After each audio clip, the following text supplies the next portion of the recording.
Hello, kiddies. It's your old pal John Kassir, the voice of the Crypt Keeper. And I hope you get to check out my good fiends at A Decade of Horror on the PSVG Podcast Network. I hope you love them like I do. They're a scream.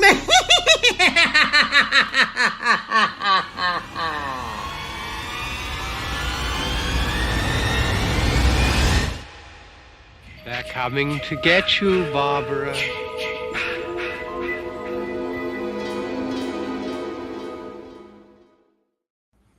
Oh boy, it feels good to see that intro again. I gotta tell you, I like that one quite a bit.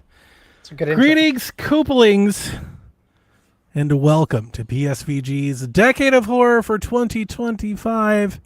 Play Some Video Games annual Halloween special. I've got Josh Bones with me, as I always have, and our newcomer the last few years, Delvin Cox, filling in for Lucas. Anybody heard from Lucas? Do you ever talk? Huh? I literally haven't seen or heard from Lucas in like 4 years. I have no idea what he's doing. But yeah, the crew's here. We're back. How do you guys... We've been doing this for about 6 years. Almost 20 episodes in. How does this time feel? You've come to sit down in the chair once again. What do you feel? Feel good? Feel year? right? I think it's your third episode. I think this is 3 for you. Yeah, So, what do you guys think? The last one? Keep it going? Have fun? No? We're all in? All right, just check. I'm just taking the temperature, man. I'm just taking the temperature. I look forward to it every year. I have a lot of detailed notes. I watched a lot of movies, way more movies than I should have watched. You know, it's been a ride, to say the least. Nice. Some I liked, a lot I didn't like. It's been an interesting year. We're going to talk about it. For anybody, the uninitiated, this is your first episode. Welcome. Thank you. I'm glad you found PSVG. At some point right before the pandemic, right before 2000, I came up with a crazy idea. I said, hey, Josh, let's do an entire compilation of the best horror movies for every year through the whole decade leading into 2020. Piece of cake. And then we podcasted for like 90 hours to cover that. We covered hundreds and hundreds of it, like way too much. Way too much. We really did. We've kind of tapered off, but we're still pretty good. We're going to catch, I would think between the three of us, we catch most of the marquee movies of the year and several of the indie ones. And yeah, we're going to keep it a little bit more casual, I think, as this has gone on. We've gotten less and less beholden to our rules and our script. But the way this goes is we're going to go around. We're going to give you our top 10 horror movies of the year from this year. And we're going to tell you why we like them. And then we'll talk about some other ones, talk about some games, and then we'll answer some questions and we'll get out of here. But if this is your first time, you will be shocked to know that we start every one of these episodes with Josh's fun facts of the year. He recaps us on everything that's happened between the last time we sat in these chairs to do this. So, Josh, take it away. Get us to brush, Josh. Let's go, baby. Here we go. Well, okay. So shout out to, I guess, not our Lucas, but another Lucas in chat. Yeah. For happy birthday to Lucas. Thanks for joining us. So I'm going to be honest with you. I didn't know what to do for this today. Because it's real bad. Everything's real bad. Just say that. Real bad. So you know what? Sucks. I'll tell you what I did. I embraced another bad thing that's overtaken this year, and that's AI. Okay. And you know what I did? All I did, don't worry, I still have deaths. For this year. Don't worry. We just us for a minute. Yeah, we just asked AI what it was. I just put in what happened in 2025 that was good. Okay. And we're going to go through that list. Here we go. Because everything I wanted to talk about involves our government. Yep. And our government and our government. Mm-hmm. And we don't need to talk about that. So here's our wins. No, we don't. A weird twist this year. Here's our wins for the year. I'll do some quick hits. Funny part, it's still bad. It's just not as still bad. And some of this stuff has been changed by our government too. So, immune tolerance research was awarded the Nobel Peace Prize in medicine. Yeah, not that other person who wanted it real bad. in physiology or medicine was awarded to Mary Brunkow. I'm not going to say these names. I'm going to get them all wrong. For improving autoimmune diseases and cancer and immunotherapy and organ transplant science. A new malaria vaccine is quite literally saving lives currently. Nice. It's a new historic rollout of a vaccine that is saving hundreds I of saw that thousands, some millions scientists- of young kids. I saw an article. I didn't read it. I have no idea if it's even credible. It just popped up in my Google News feed that apparently some scientists think they have solved gray hair. Oh, well, gray hair is distinguished. Yeah, but they think they Oh, have man. found a way to like treat it to where if you take a medicine or something, you'll no longer have Goes gray back? hair. Well, That's let pretty me crazy. know when they solve baldness. The hair. Bald hair.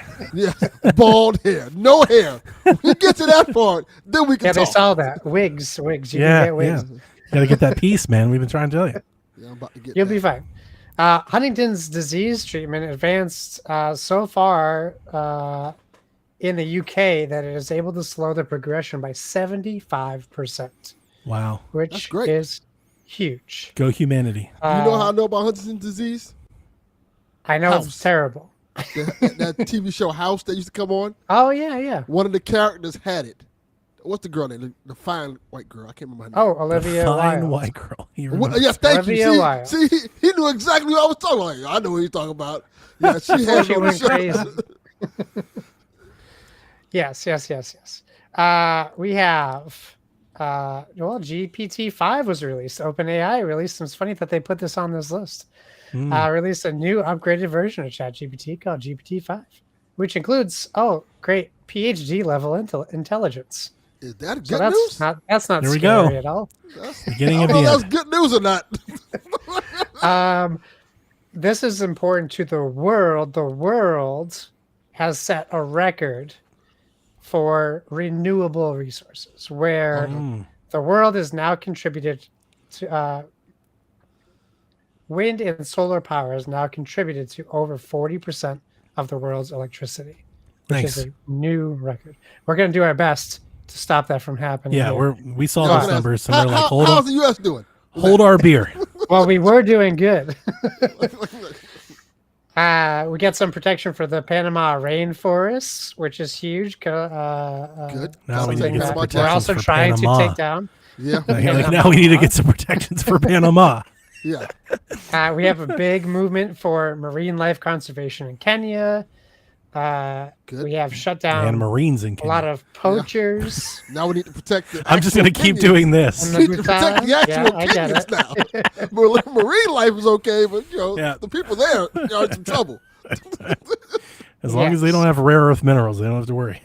Well, can you Well, I'll just say this. I wish About Wakanda was that. a real place. if it was, we would was. have taken it. like it would have been taken by What? Yeah, it's all going to hell. And we're all here for it, which will be nice to watch. But we're watching horror movies, Yeah. trying to hold on to Speak what, real life. Yeah. Look at the bright side, to bring us yeah, joy watching. to feel better. We have What the watched world. horror movies this year. Yes. What a world. All right, let's do deaths. There's not a lot of good news going on in the world right now. Yeah. Ozzy Osbourne, most recent Yeah. death. Rest passed in away. peace. That's very Rest in fitting peace. for horror.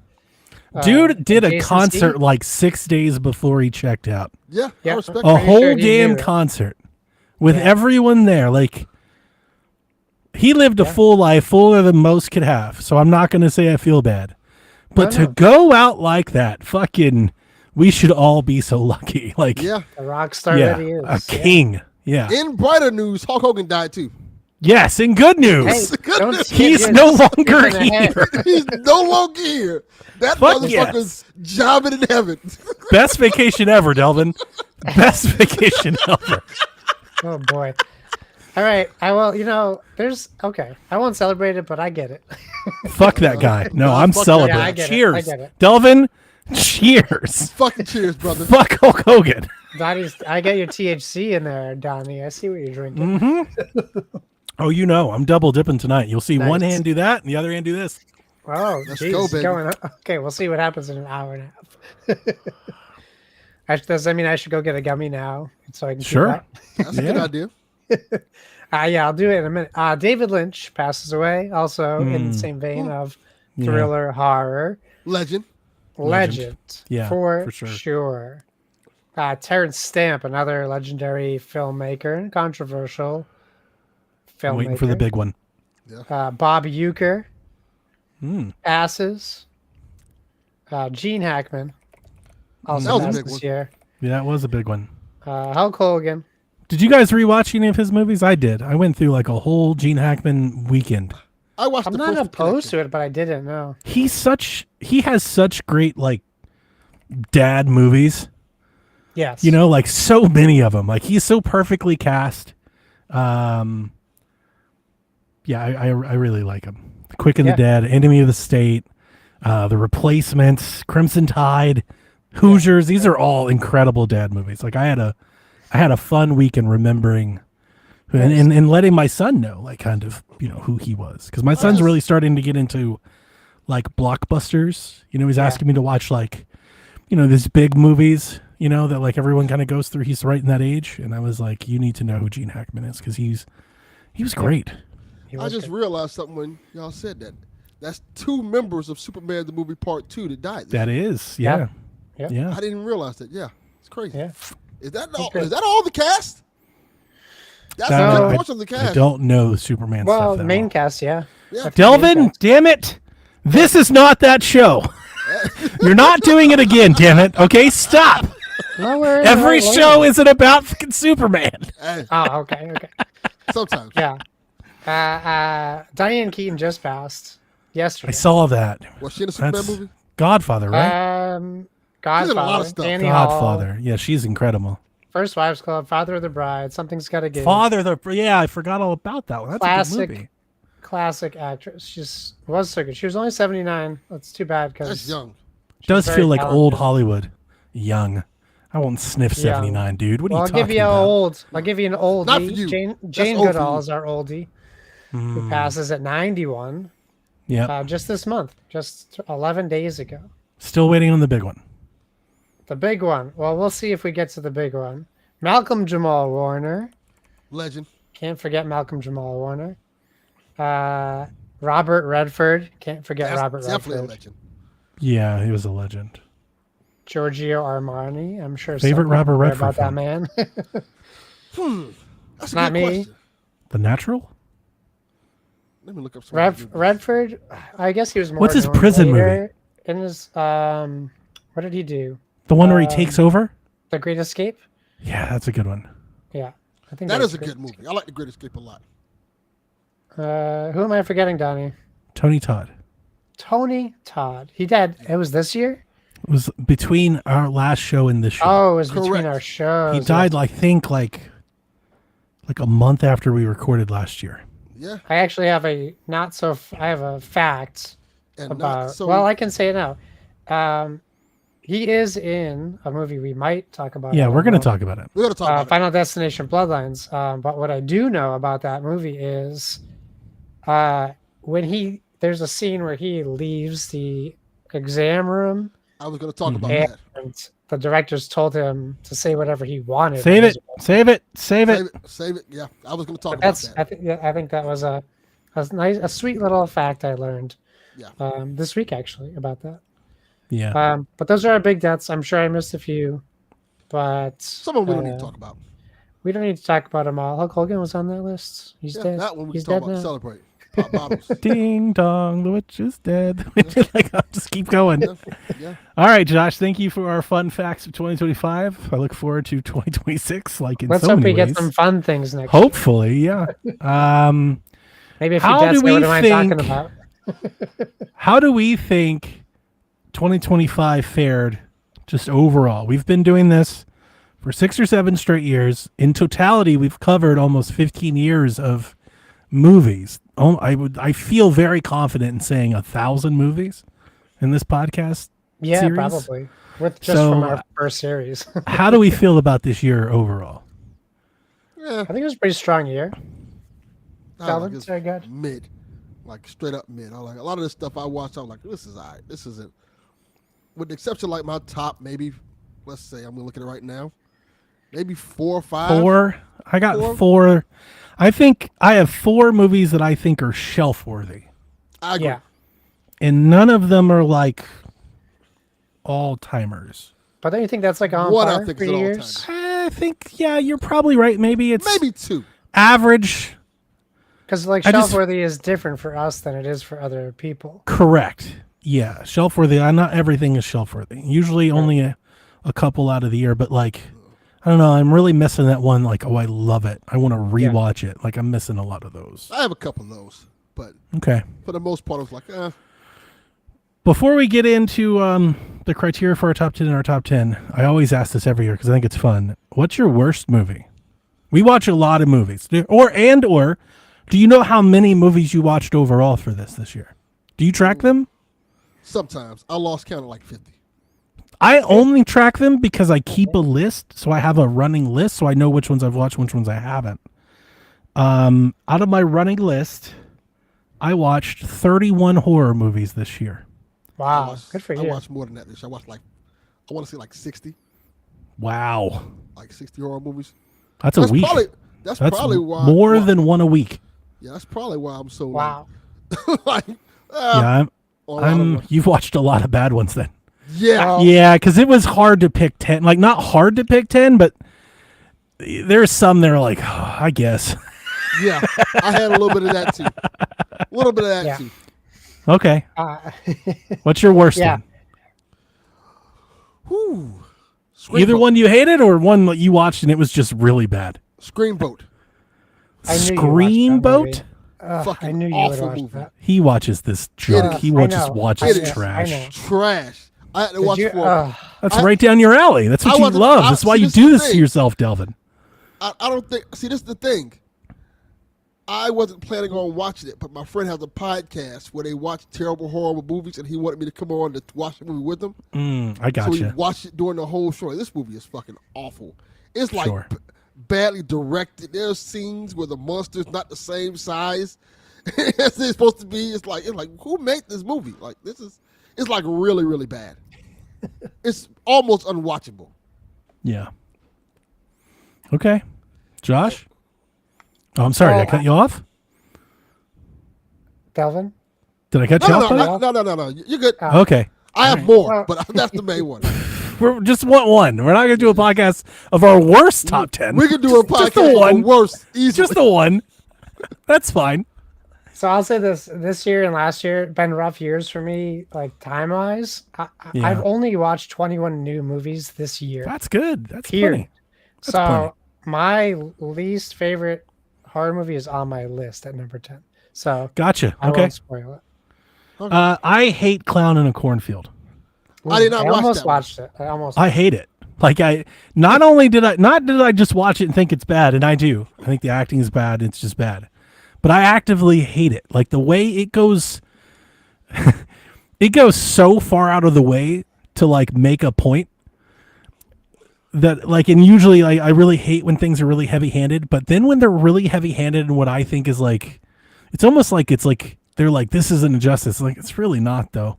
Yeah. You know, like that makes it even worse. They were like, huh. Clown in a Cornfield is all about like this generational Gen Z hates boomer type thing. And they really, really like lay it in right at the end. It's and it not just about kind of, clowns and cornfields. it made me kind of hate that I sat there for an hour watching anything to lead up to it. Yeah. That's So like disappointing. we were watching it mid-watch and I looked at my wife and I was like, I actively am rooting against this. Like I hate everything that's happening. I hate that it even exists. That somebody took the time and the money and employed people to make this movie to do this made it worse. So I hate that, man. That's my worst movie of the year.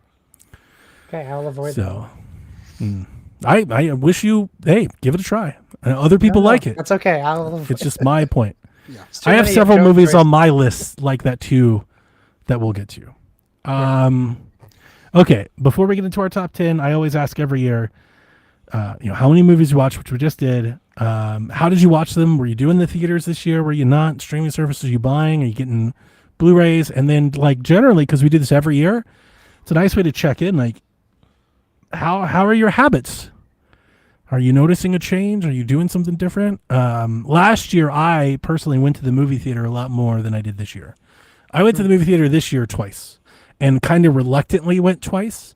Like I'm at this point in the current time, I'm kind of over theaters generally. Yeah, me too. I just don't feel very rewarded, or like my money, like the investment and the time is even worth it anymore.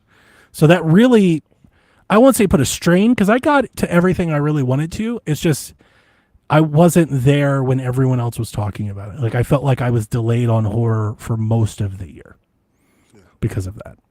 So. Sure.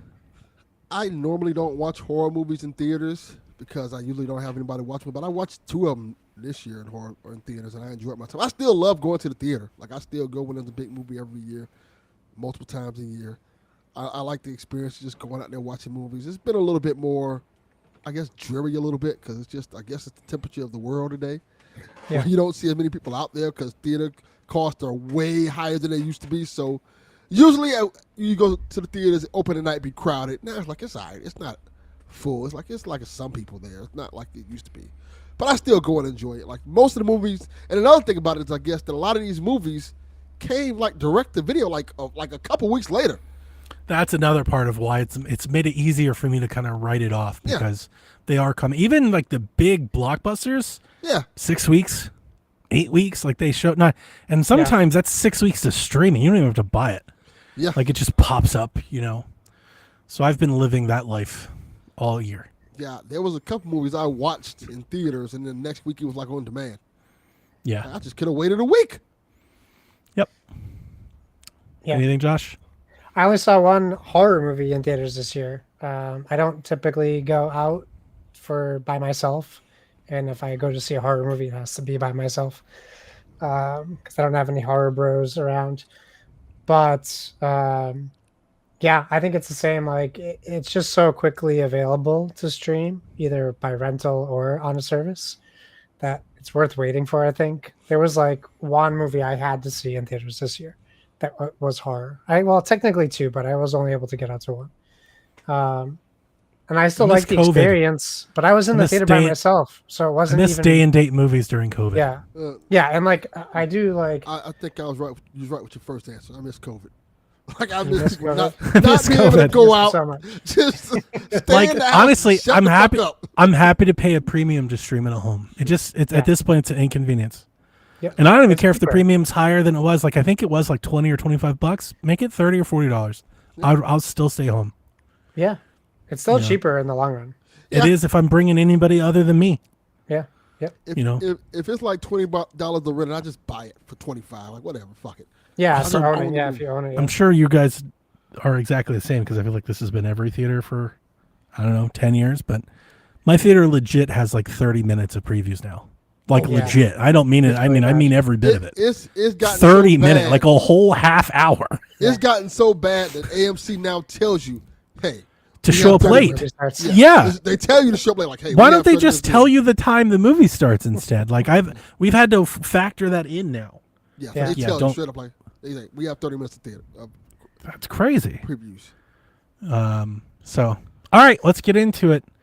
Like I said, if it's your first time, we're going to go round robin, one at a time. As we mark it down from 10 to 1, obviously we will have a lot of crossovers, so you can choose to Are we chime going in honorable when somebody mentions else first? goes. I was going to do them last. Do you want to do them first? I don't care. Either way. I said let's do them first. Okay. Honorable mentions. We'll do them first. Let me make sure I have this right. So I make sure I have. Okay. So the ones that miss out my list, I've got two great options that may be on your list, and then one that I do want to talk about myself. So I have 3 honorable mentions. The 2 that just missed my list: The Monkey at 11 and Hard Eyes at 12. Both of those movies I watched. I enjoyed. As an average movie, like they didn't make my list, so I didn't love them or anything. I barely remember. I remember Hard Eyes being a little bit more on the, I guess it was a little schlocky for my liking. The Monkey I enjoyed. I thought the acting in The Monkey was pretty good and a fun premise, even if like I thought there were some plot holes there for sure. But I mostly enjoyed that one. The one I want to talk about is one that I saw in theater this year. It was universally panned. Like, it got some of the worst reviews I've ever seen a horror movie get, and I liked it. And it's called Opus. John Malkovich movie. A lot of Midsummer parallels for sure, easily. I enjoyed it. Honestly, thought I was entertained. Didn't crack my top 10. I wouldn't buy it. I don't think it's shelf worthy, but I did like it. I'm talking. I remember. I haven't looked it up since, but at the time, like, Rotten Tomatoes, like 13%. Like, it was universally destroyed. Like, it was that Mickey Mouse movie or something. It was real bad. I don't think it's that bad at all. I think that is a perfectly good 5. That's a Suna 6 if I've ever seen one. I'll tell you what it is. No, it is 39 reviews, 60 fan. Yeah. So I know a lot of people don't like it. I did. I thought it was 60 pretty good. sounds about right. Those would be my honorable mentions. What about you guys? Nice. Delvin, I don't have any, so you go. Oh, I have 5. Great. All right. It better not be on my list. Of course, you watched watched 70 of them. So I have 1 through 5 on my list, and I'll rank them. Number 1, that just missed my list because it's kind of has the same problem I had with my number 10. Bring Her Back. I was into this movie. I'm just gonna bite my tongue on this one. Oh, I know you like it a lot. I fucking hated the ending sequence. Like, the ending sequence, I hated so much. Like, this, I don't enjoy this movie anymore. We should have done this last. That's why I think we normally do it last. I think we should do this now because I think it's going to be Oh, interesting. we're doing it now. Which one of the honorable mentions make y'all list? Because I think it's going to be interesting. Okay. Yeah, I did not like Bring Her Back at all. Not even a little bit. Like, I liked the All right. beginning of it, the beginning half, until it got to a certain point. I'm like, oh, fuck this movie. Yeah, Okay. we'll talk about it later. Yeah. I'm quite sure A lot later. A lot later. My second one, surprisingly, The Death of Snow White. I didn't see that. It's a low-budget horror movie that's like a grim fairy tale, Oh, that's a interesting. retelling of Snow White. And it's kind of dumb, gruesome fun. It's super violent. It's like has like a hot queen who's like her whole thing, like kind of like, I want to kill Snow White. And the 7 dwarfs are kind of badass warriors who are trying to protect Snow White. It's gruesome, bloody, fun movie. It's like, kind of like a grim fairy tale retelling of Snow White. And I kind of dug it. All right. My number 3, Locked. I don't know what that is either. Locked is it was a mainstream movie. I can't remember the name. These aren't even on my list. Is this like a Goldilocks thing now? No, it's Bill Skarsgård. Oh, He it's plays Josh's like- dude. Oh, when he's locked in the car. Yes. Correct. He's this guy who's like down on his luck. He tries to steal a car. He gets Yeah. locked into the car by this guy who's trying to teach him a lesson. It's a really interesting story. I have a funny well, it's not a funny anecdote, but I watch all these like true crime things, and there is a cop that was trying to hit on a woman he arrested, and they got in the backseat of his cruiser with her and then locked himself in there.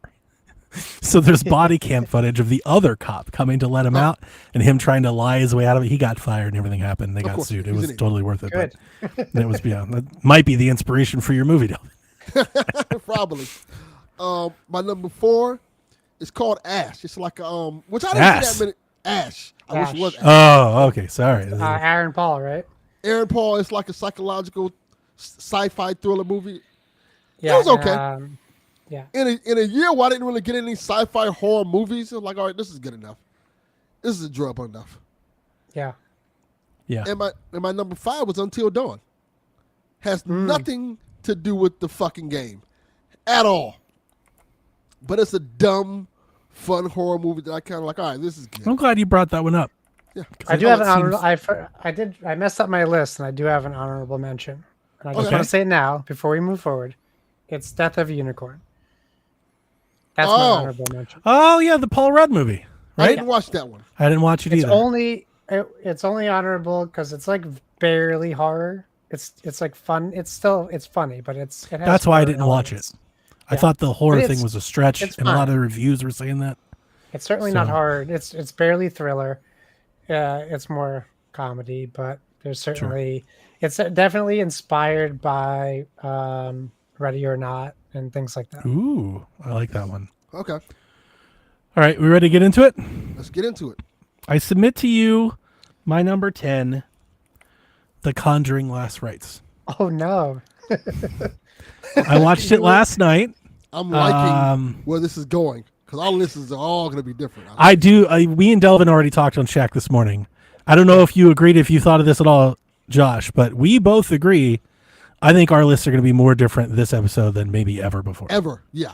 Well, last year we were pretty crazy diverse too, so we'll see how it goes.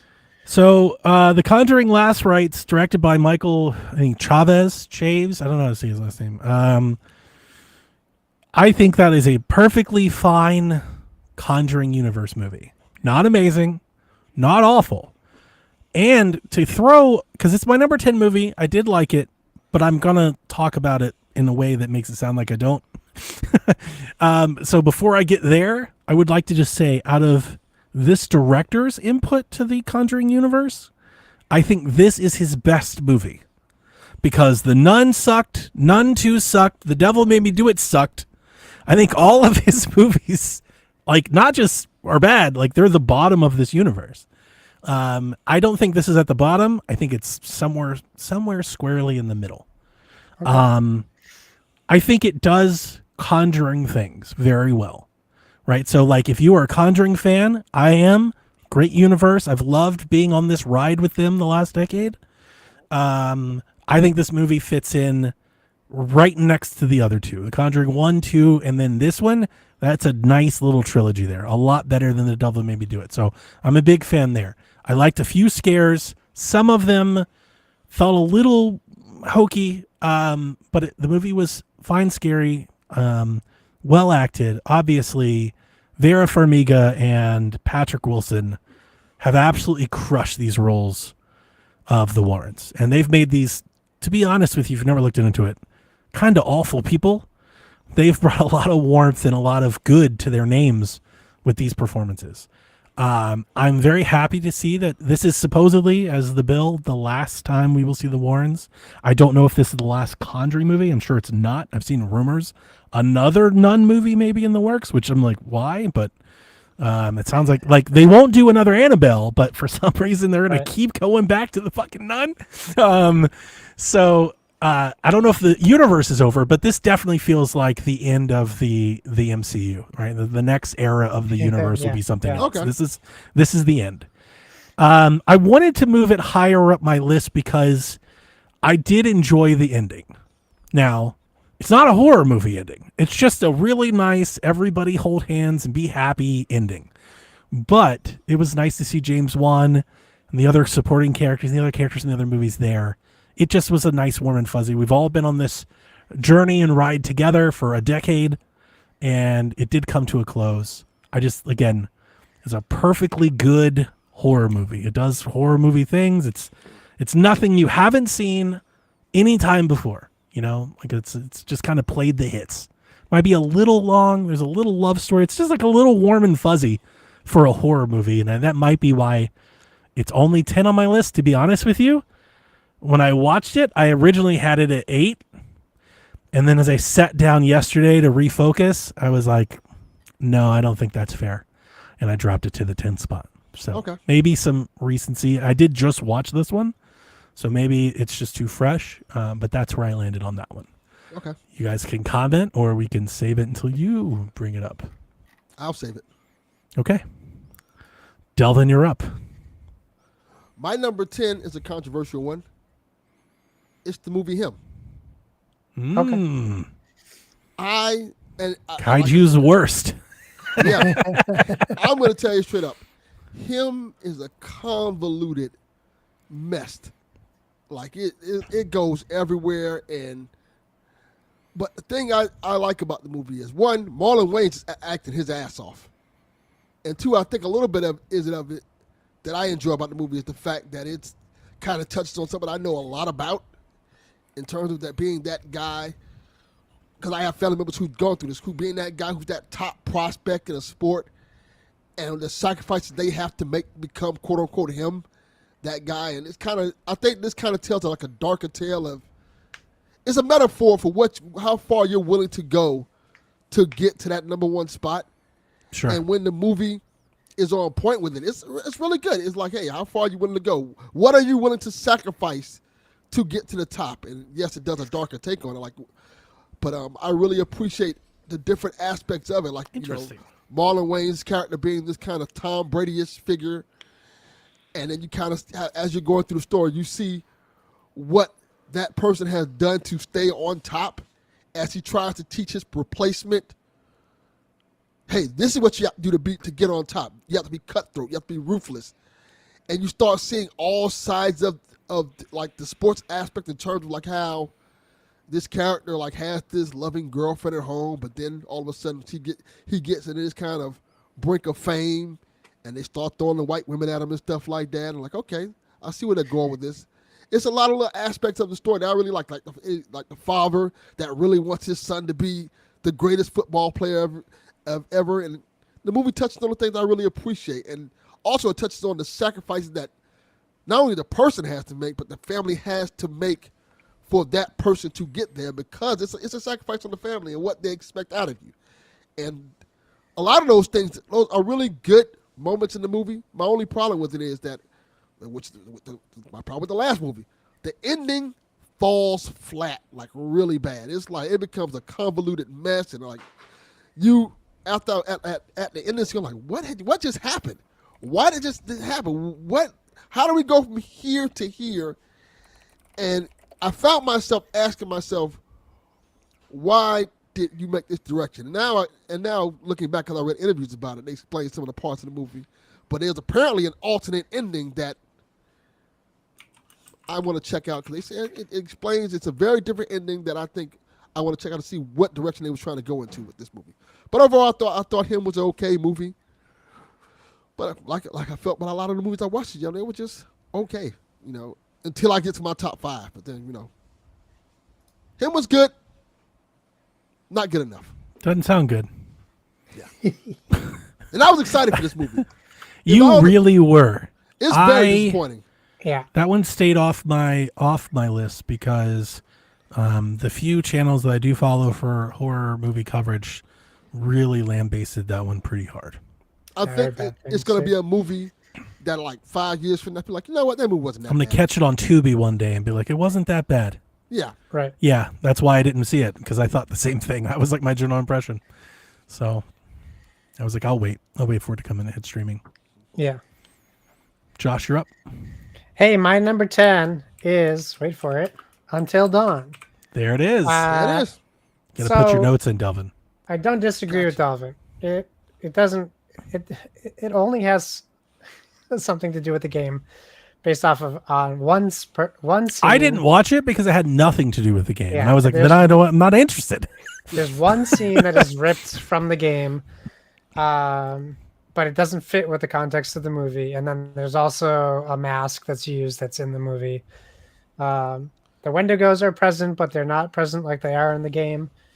I did enjoy my time with it. It's a fine horror movie in regard to when you were a kid watching horror movies. It's like Critters, it's like Ghoulies, it's like Leprechaun. It's not winning any awards. It's not someone you're not gonna go to work and tell someone that you just watched it. In fact, you might say you didn't see it at all. Yeah. Didn't happen. But I think what they did was they did a pretty inventive spin. And I don't mean that as like, because it's stealing from Groundhog Day, but it's also self-referential, where they reference that movie. So it's like that movie, and then something happens, and then they go, oh no, it's not like that movie. Big difference. It has one of my favorite death sequences I've seen in a movie in a long time, which I thought was so stupid that it was funny and so great, and I'll talk about that later. Okay. But I think overall, it's on Netflix. I watched it on Netflix. It's just like a nice, if you want to watch it and be on your phone or play on your Switch, put it on, because they don't respect your time as much as that, because they just do this thing in the movie, spoilers for Until Dawn, where they're like, we found this phone. It has all these recordings, and it's just like 12 clips of kills in their own way to do a montage. Yeah. Instead of showing you more deaths, they're like, oh, look, This person get it. recorded all of these perfectly. Wow.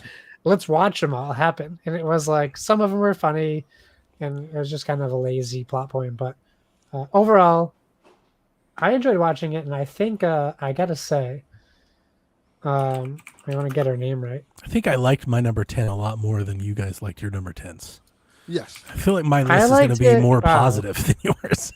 Because I like 10. Y'all are like, yes, I watched Odessa Ozion, I think, might be one of the most beautiful women it. Ooh, on that the helps. planet. She's bad. Like, she's very easy to, and Ella Rubin too, both of the stars, all of them actually. I told my son after we watched this that it felt like a script of a movie they just had laying around, and they just That's like, hey, what it let's felt just, like when they announced it. yeah, let's just slap Until Dawn on this. And just They make didn't some know little how to adjustments. make that game, like they didn't know how to make it into a movie. So I think they did fine. It's not great, but it's not horrible. Sorry, but it is number 10 for me. Okay. All right. Boy, this is going to be fun. I submit to the panel my number 10, Final Destination Bloodlines. Number 9. Number 9, sorry. Number 9. Final Destination Bloodlines. This is the first Final Destination movie in a long time, right? Yes, Like a very 10 long or time. 15 years. It's been a long time. So there was a lot of hype and marketing for this one. And I think it lived up to the billing. I think it's a very good Final Destination movie. It's not the worst Final Destination movie. That's for sure. It's better. I think it's, I don't know. I don't know how you guys would rank them, but I would put it squarely the third best Final Destination movie, or maybe here the fourth, but definitely no worse than the fourth Final Destination movie. I feel like is pretty solid. Yeah. So they've revitalized the genre. I thought they nailed the premise for the most part. They definitely get death and kind of, it does all the same tricks that you're signing up for when you go to a Final Destination movie. The reason it's lower on my list, I thought a couple of things. The plot felt a little convoluted for me. Like they really went out of their way to explain like everything that could possibly, like, I feel like we're all there to see the Final Destination movie, and they didn't have to do so much backstory or preparation. And then with the whole family trees and stuff, it gets a little messy. But mostly, the reason that this is not higher is this movie overall had like a CG sheen to it. Yes. Like just a lot. It was a lot of it. And that doesn't mean it doesn't mean it's bad. It's just not my preferred look. Yeah. And I think that kind of took me out of it a little bit more, just to see so much of it. And also it was, I like the story and I like the actors. At times it almost veered into like parody territory. Like, it never quite got there, but there were like whiffs of like a scary movie to be found there every now and again. Like it's very like self-aware, but like maybe did like, I want the kills and stuff. The original Final Destination movies were serious and there was a threat and a bad guy. This movie really isn't. It's like we're all just having a really funny time watching these people die. And so just maybe that subtle shift in tone, not my favorite for the franchise, but I still like, this would be like, I really like this movie. It was a good watch. It was an entertaining watch. But it's just not as good as the other movies ahead of it for me. Agreed. Okay. This is going to be fun. My number 9 is Opus. Oh, okay. Nice. It made Nice. your list. Yeah, it made my list. Lovely. I really enjoyed this movie. It was kind of a really interesting take on kind of fandom and the cult-like behavior of it, and the whole, like, I like the whole aspect of the reporter going to the compound. It felt like something that you would hear from like a Michael Jackson story or one of them big super rock stars, or this big celebrity coming back to like making this final album. He calls all these celebrities, all these people that these reporters to come to his house to check out the final album. And then Dude, I know a lot of reviewers, my lasting memory from that, a lot of reviewers hated the dance scene, which I loved. I thought like it was the great. listening party album. I was like, this Yes. is great. This is It was so fun. great because it was so weird Yeah. and quirky. you in your head you think this would never happen. Then you're like, oh, this would actually absolutely happen. Yeah, if you follow some conspiracy cult-like stuff, no, it absolutely is possible. It would absolutely happen, and I like that how when weird things was happening in this story, they would just explain it away. Like, oh, no, they're in the bathroom. They'll be Yeah, back that's later. true. They did just kind of move on. Like, yeah, it's a thing. Yeah, It is very like Temu Midsummer, which is not bad. It's not bad. That's a worthy thing to strive for. Yeah, I really dug it because then when shit hit the fan, it really hit the fan. Like once those lies started catching up to them to the point where like, oh, we're not lying anymore. Dude, it might just be a love for Malkovich for me. I think he's like typecasted as a cult leader. Like it's perfect for him. Like he leans so good into it. I was like, dude, this is totally believable to me. Yes, and unlike a lot of the movies I watched, I actually dug the ending of it. I'm glad you were stronger than me to put it on your list, because I think of all the movies I watched this year, it didn't make my list, but I think that one's the one I disagree with most. Yeah, I dug it. I really dug it. I thought it was like it's a fun movie. Yeah, and I liked the it. ending a lot. And I'm like, okay, the ending's really good. I liked it. I think that'll be another one that like hits Tubi and goes free and stuff, and people watch it, and they'll be like, this is definitely this year's.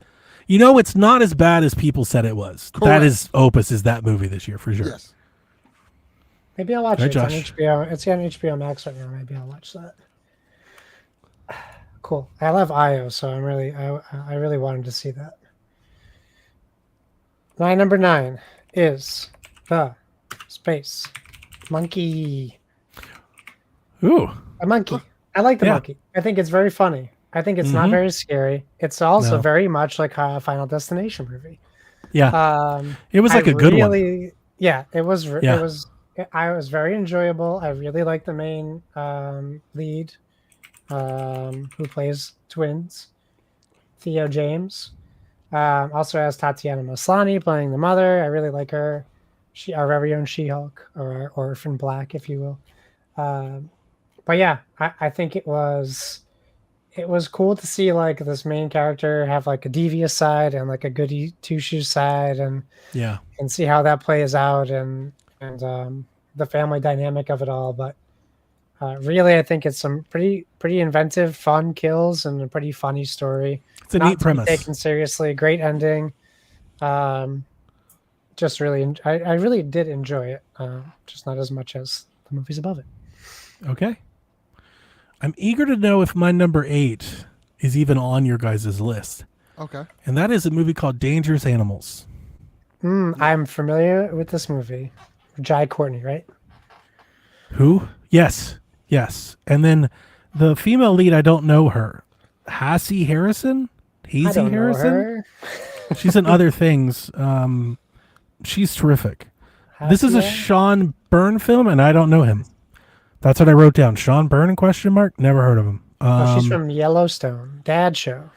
She is from Yellowstone, yeah. And then, so those two. Here's the thing about this movie. The pitch here is actually pretty simple. I don't have to tell you a whole lot about this movie. When you see the trailer for this movie, I thought I was signing up for Jaws. You see it; it's like a shark movie, Yeah. and I like a good monster movie, well-established decade of horror lore. I'm here for a crocodile shark horror movie. I love that stuff. So let's do it. You're really signing up for something a lot closer to like Saw or Split. It's both. It's both of those things. Think Saw meets Jaws, and that is Dangerous Animals. Now, the reason that this is this high on the list, a couple things. I think my whole list, I think I give a lot of preference to things that I find scarier. As I look back on my list now, I think the things that leaned more into lighter feeling, funnier like moments, I think I moved down my list when ranking them. Dangerous Animals goes hard. And those two, they carry the movie. It's not an overly crazy plot. It's not going to do things you've never seen before. It's going to do a bunch of shit you've seen a bunch of, but they sell it very well, especially her. Like her in Grief, she's a great scream queen. Very good. Very good. Nice. So I liked her a lot. She reminds me a lot of, who's the Ready or Not actress? I forgot her name all of a sudden. Oh, Samara Weaving. Yes, I like her from Mayhem and that, and like this is very similar. I could sign up for her just doing 5 more horror movies just off of seeing this one. I think she fits the genre very well. So if again, elevator pitch, if you think Saw or Saw Jaws movie is up your alley, then I think you like this one. Okay, Did you see the Broken Lizard TV show, Tacoma FD, the fire department show? I've So heard. it's all I've the seen Super it. Troopers I've guys. seen it, but I never watched it because She's she's the main female lead on the show. okay. All of the Super Trooper guys aren't in it, right? It's just like a couple of them. Just it's Let me. And that's why I didn't watch the it. two main guys. Yeah, I didn't watch it not the because it main wasn't guys. all of them. I wanted it to be all of them. Farva, yeah, Farva is Is It's it good. worth It's a it? fun show. You like it? It's good. Yeah, it's very funny. All right, maybe I'll give it a try. Yeah, it's on Netflix, so like you can check it out. I think. Yeah, it's I've on seen it. Netflix. Yeah. Tangent. Okay. aside. My number 8, surprisingly, is The Woman in the Yard. Oh, okay. Ooh. I really enjoyed this movie. I like the whole concept of this mysterious woman in the yard, and it has an interesting take on like death and mental health and how death affects a family, and you kind of see it manifest itself in the people in the film. I think it's not. If my only knock on the movie, I think it's mildly scary. It's not really scary. It's more suspenseful than anything else. But I really enjoyed where the story went. I like the fact that the movie it's kind of a mainstream movie with an entirely black cast, and which is very unique for movies in modern day movies. We're starting to see more and more movies with black main characters, particularly black women main characters. I kind of really dig that. I kind of really dig that this movie kind of touches on depression, mental health, and kind of how you cope and deal with it. And the movie's a message-ass movie. It has a message to it. And I kind of appreciate it because, sometimes the villain of a movie is really a villain at all. It's just mental health. And I kind of really dug that they kind of touched on it in that way. And they kind of brought it to a new aspect of the movie. And I really dug what this movie did. I think it's a really unique take on a horror film. And I found myself, okay, yeah, this is pretty cool. I think there's, it has its plot holes and things like that. But for the most part, I really dug A Woman in the Yard. You are the first person that I have encountered that has tried to say anything remotely positive about this movie. Yeah, I've seen it. And I'm being 100% honest with you. Yeah. This movie, so I have several movies that I didn't get to just based off of general reaction, either in the Discord or what I've seen online. It's this one, Wolfman, and Megan, which I wasn't really digging Megan to begin with. You remember the trailers? I was like, absolutely not. And I was happy to see that thing bomb. I was like, they should have known better. But those movies I just vetoed just based off of what I saw. I was like, nope, not that one. I will tell you this about Megan. If it's not a horror movie for one. Of course not. It's a superhero movie. It's And that was a superhero giant movie. mistake. And They should have known better. If it was a horror movie, it'd probably been my worst horror movie of the year. I Yeah. did not like it at all. Yeah, I was very early on that one. I think I was there like a year ago. I was like, guys, this ain't it. Yeah, it was terrible. Oh, that's unfortunate. All right, so maybe A Woman in the Window then one day. Yeah. Woman in Maybe the Yard. try it. Yeah, try it. The Yard, that's right. Yeah. Yeah. So, all right. Yeah, Lucas said he liked it as well. See, Yeah. Okay, that's 2. Yeah. That's 2. We got him. Final Destination Bloodlines is my Nice. number 8. okay. I'll say it was higher on my list at one point. But I think it was kinda on mine too. Just kind of been like mulling over my list over the past, few days and shuffling some things around while thinking about them. I think Final Destination's Bloodlines is fun. It's fine, but it's also kind of lazy and kind of stupid at some points. Stupid. Like when an RV falls into a pond, but now it's like a lake-sized pond, but they cut out a wide shot. It's still a 1 foot Still a deep pond, but then cut back into it. And it's 8 They're feet deep swimming. inside the thing. They're swimming. There's some They're bad- standing in it, and then they're Yeah. swimming in it, and then they're standing in it. Yeah, exactly. And that's just bad filmmaking. That's not the movie's. That's not necessarily the writer's fault. That's bad filmmaking. But I can look past that because it's a Final Destination movie, The acting is fine. It's comical. I think Donnie made a great point where like it's no longer a serious movie, which kind of sucks to some just degree. ventures into the silly territory a bit too much. Yeah, I would love it to go back to the first two. I must have skipped Like having 4 one or two of because- those to Yeah. like break up the depravity, fine. But Yeah, like making Call of the Duty, whole movie then about it, Black Ops. less fun. I mean, Yeah. I didn't talk about it because I knew it was going to be higher on your guys' list. I thought, honestly, Josh, I would have guessed it would have been much higher on your list. I thought that. So I'm a little I thought it would surprised be here. higher too. But I didn't talk about it because I was thinking you guys would. But since you've brought it up, I think we can talk about it now. Yeah. I think this movie would have been lower if it wasn't for the Tony Todd scene. The Tony Todd's Yeah. moment in that movie is so powerful and profound that I think this movie will stick around with horror fans longer than it should for that one singular moment. Like he really kind of lifted the whole thing above where it actually is. But they still can't get out of their way because they ruined that scene by the scene right before it where they walk into an autopsy Yeah. in a hospital with no one stopping them. And the guy just like just looks at him like, "What's up?" I'm a and, like, little- in the middle of this guy's chest.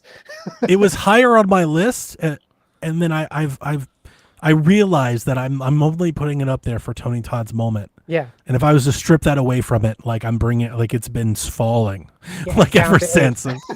Yeah, I'm just like, yeah. There were times I was like, even like it was higher than Dangerous Animals for me. It was number and I 5 s- for me for a while because I And considered I sat it here, mid-tier.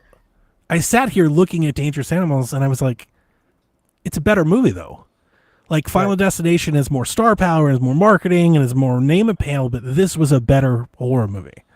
So I had to give it that nod. I almost felt like I was doing a disservice to Tony. I was almost like, damn it. It's not Like his I got to fault. get it higher because that was maybe the best moment of horror this year. Like just like a scene. Like that scene might last longer than any other clip from any of these movies. You know, that's great going to be an immortal scene because like you brought up the story. They left the room and left the camera on and they're like, Tony, just tell your fans. And he, like a legend only can, he crushed it. Yep. And I don't know if it's true or not, but I believe they said it was one take. Probably. That's like he nailed it. Like brought tears to the eye. So, you know, powerful stuff. Like for nothing else, it's worthy because of that. Agreed. Cool. Back to me then. Back to you. My number 7 is Smile 2. Whoa. I forgot about Parker that Finn's movie. I thought this movie came in with pretty big expectations. Smile was quite a surprise for me, and I liked it a lot. And I was like, what are they going to do with it? I was surprised. Dare I say, delighted to see that like they really broke away from that, and they set out to make a more grand sequel that like even reinvents the previous one. So I've got positives and negatives for this one. I'll start with the negative first. The reason this isn't even higher on my list, because I like this movie a lot, is it really teeters on the edge of like believability.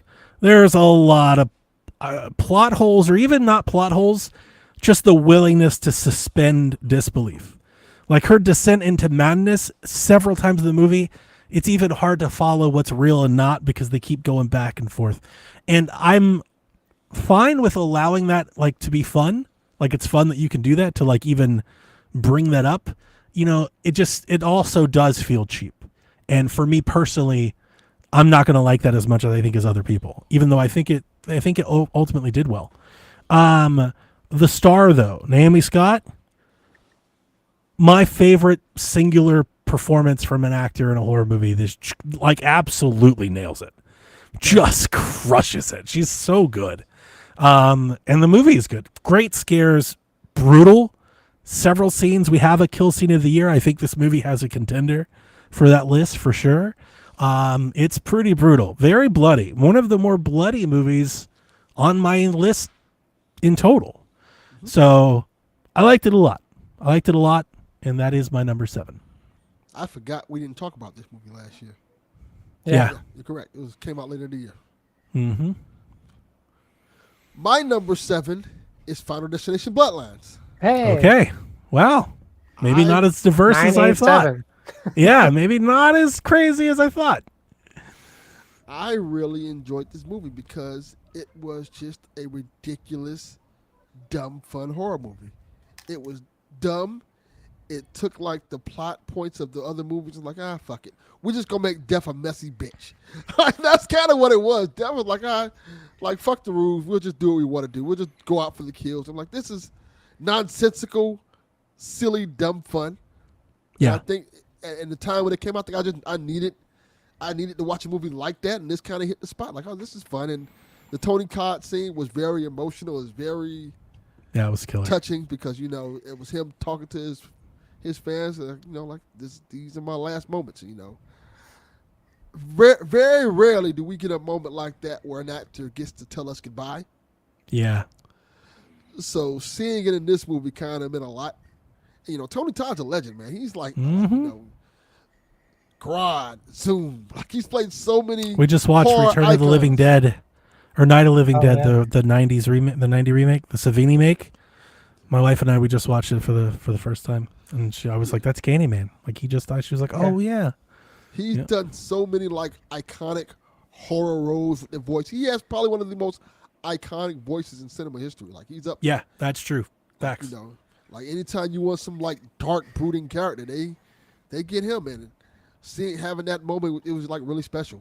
And then the movie itself was utterly ridiculous. It was utterly silly. Like the deaths were so nonsensical.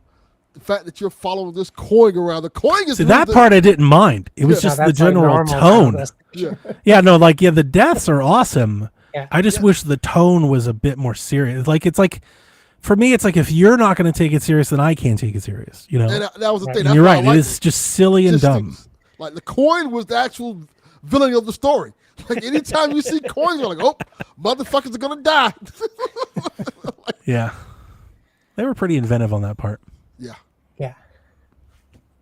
and that's Okay, why I so think the plot getting so in the weeds for such Yeah. a silly, dumb movie. That's kind of that felt almost at odds. It's like, all right, so clearly you don't take it seriously, except you take this part of the story extremely seriously. You've spent 40 minutes Yeah. to make sure that we get it. It's like, gotta no, we build got lore. it. Like built that lore. Let's move on. Cool. All right, I've been dreading this number 7. Uh-oh. So it's not going to be a popular opinion, but Here we go. I only have my own opinion. That's true. My number 7, I just typed it in the chat. is Sinners. Sinners. You My number racist. My number I knew, 4. and I knew that was a potential thought because it was lower on my list. I bumped it up from. He White bumped Guild. it up. He's just the racism bump. I bumped it up from White Guild. Reparations, Delvin. Yeah. White guilt. White Guilds all the way. I think the acting is great. I think the story is just a mess. It's all over the place. And I really hated a lot of it while liking a lot of it. It was a very weird experience I had watching it. I loved sections, but then it was like, I don't know, ruined by these I understand what the point was. Like the future, the music playing, showing Jimi Hendrix lookalikes and Daft Punk people. I hated that That was whole awesome. thing. I understand Okay. why they did it. I know why they did it. I'll get to it. I just didn't suit the tone of the movie. For me. And I was really game for this movie. It was not Western, but developing land and businesses for people coming out of enslavement and all this stuff. And it was great storytelling. And it was just, I just hated some of it, a lot of it. It just Some kind of it, a lot of it. Number 7. I don't know. I can't make up my own mind. All of it. I hope Dev listen to this. Uh-oh. You're about to get it, Josh. I'm glad that it has all the hype it has, right? It's huge on Rotten Tomatoes. So Everyone that loves hype it. actually, Great. I didn't see it in theaters. The hype actually turned me off because this movie became such a trading chip, such a battleground online and culture war stuff. Yeah. And when that happens, I can't tune out faster. I'm just I just don't want to, Yeah. And I was personally surprised when I did watch it to honestly just basically like for me, it just like, okay, so y'all are just arguing over a bunch of like the movie just didn't really fit They're just the finding narrative something they online wanna about. Like it was a argue. great movie and it had great symbolism and great themes for sure. Like great message. But people were making a mountain out Making of a up molehill. Yeah, they were like really like, yeah, you're really bleeding it out for this one. And so that actually I They're think made talking me like about, the movie even more. Yeah, I mean that's fair. I just like they're talking. I just remember this thought in my head, like reading all this shit about people going. If I was Josh Allen, I wouldn't be marrying her after those scenes with Michael B. Jordan. I'm like, what scene? There's like Oh, yeah. 1/4 second Yeah, it's scene not too where bad. like it's nothing. I'm like, I'm expecting to watch this movie and see like an Angelina Jolie. I mean, like, even then, if you're Steve that damn, Brad for Jennifer if you're that Aniston. insecure, you shouldn't be dating someone like that anyway. No, right? it's just all these football fans being yeah, it's just weirdos. nonsense. Just Uh, nonsense.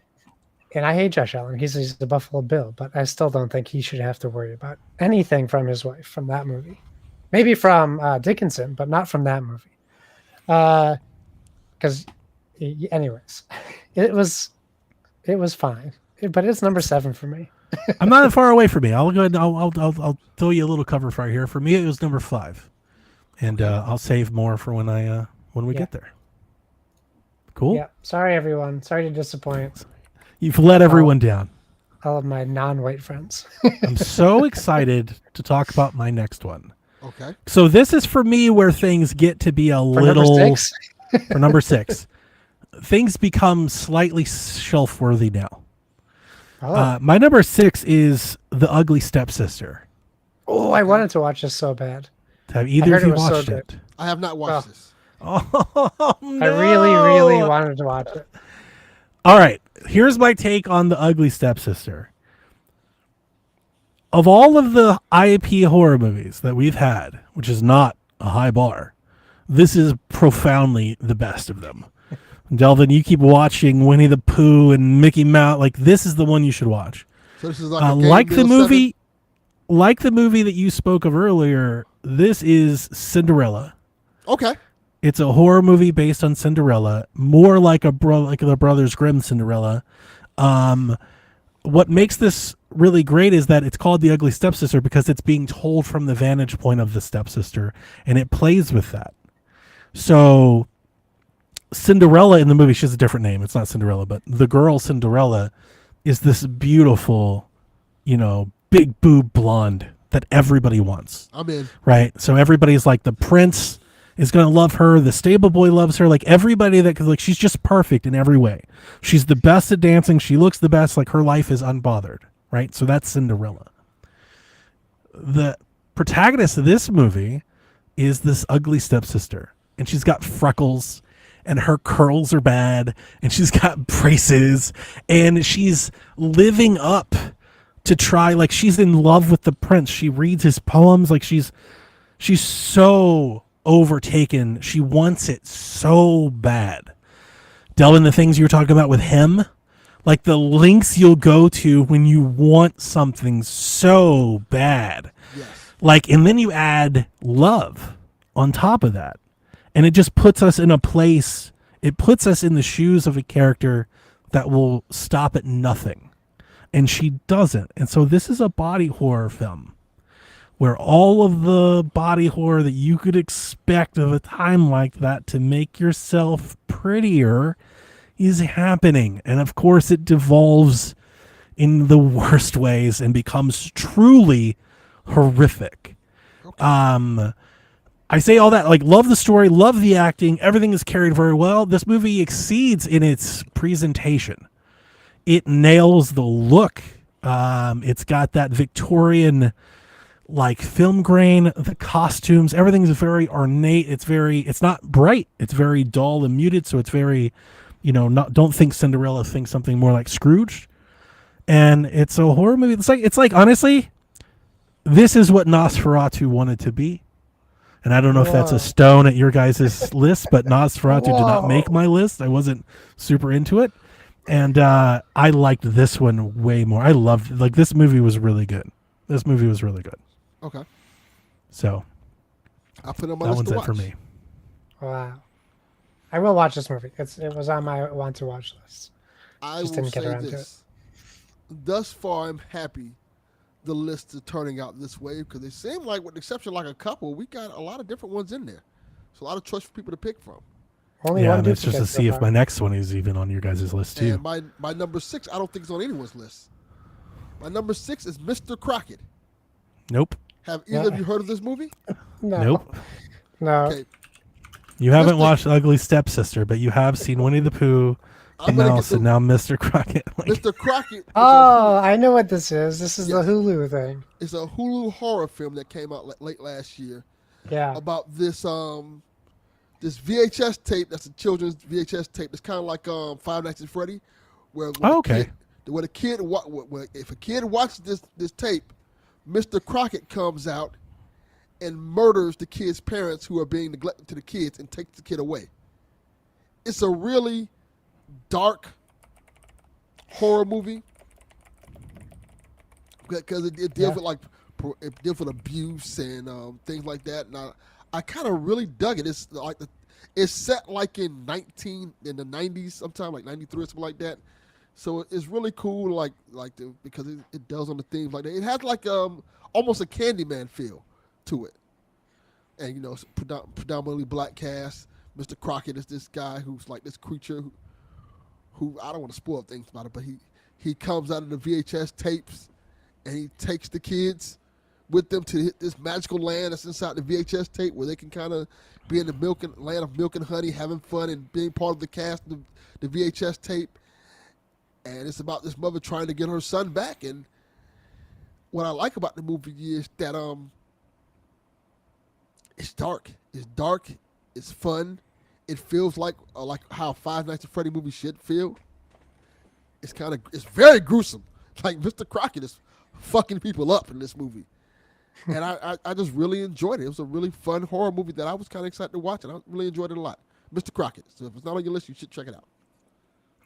Nice. nice. Those are different. Adding some diversity. Here's some As much as diversity Josh for tried to ya. make us stop. Wolfman, my number 6. Oh, so Josh, before you even get into it, buddy, I heard this movie was real bad. Oh, Well, it's my number 6, so it's not. So I didn't watch it. real bad. I'm going to tell you. I'm going to watch it. And if Wolfman isn't better than Sinners, Josh, you're going to fucking hear my voice. All right, this is what I'll say. So you better Sinners- sell this movie like a motherfucker. Sinners is arguably better than Wolfman. I don't think arguably, but I'm gonna let you have it. Wolfman is my. It's Like our my favorite kind of movie. movies, Delvin. Yes. Wolfman's my kind of movie. All white cast.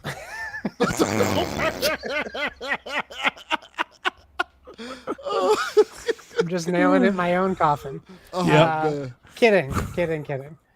I wanted to watch this movie too, by the way. I did too thought- until dude, it Yeah. got panned bad, like Opus bad, and I was So- like, maybe not. Yeah. So, Wolfman starring our Silver Surfer herself, Julia Gardner. Yeah.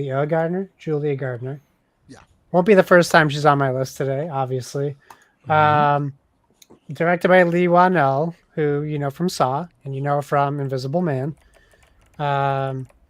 It's not what you think, while also being what you think. It's kind of a sad movie. It's this story about trying to be a better parent, trying to protect your kids, and it's told in this unique way that it isn't what you're thinking for a Wolfman movie. Without spoil, I don't want to spoil it either, but Julia Gardner plays the mother of this girl. She's married to this man who's the story starts with as a young child, living in. I wish I could remember. It's not Montana, but it's like Somewhere out there. Montana Far type Cry state. 5. Yeah. Yeah. Big like hills and a lot of people alone, and there's certainly rumors about what some tribes, indigenous people, will call man with wolf face, essentially. But it is a take on the Wolfman story, but it's not like the creature feature. I don't think that you were expecting from it. It's more about family and has a slow burn at the beginning. I think it picks up pretty good in the middle to the end. Do I think it's probably not like, I don't think that it's certainly not for everyone. And we know, Donnie knows my what I like in horror movies versus what the mainstream people like. And I would say this is certainly not mainstream. I understand why people aren't loving it, but for me, I think the acting is great.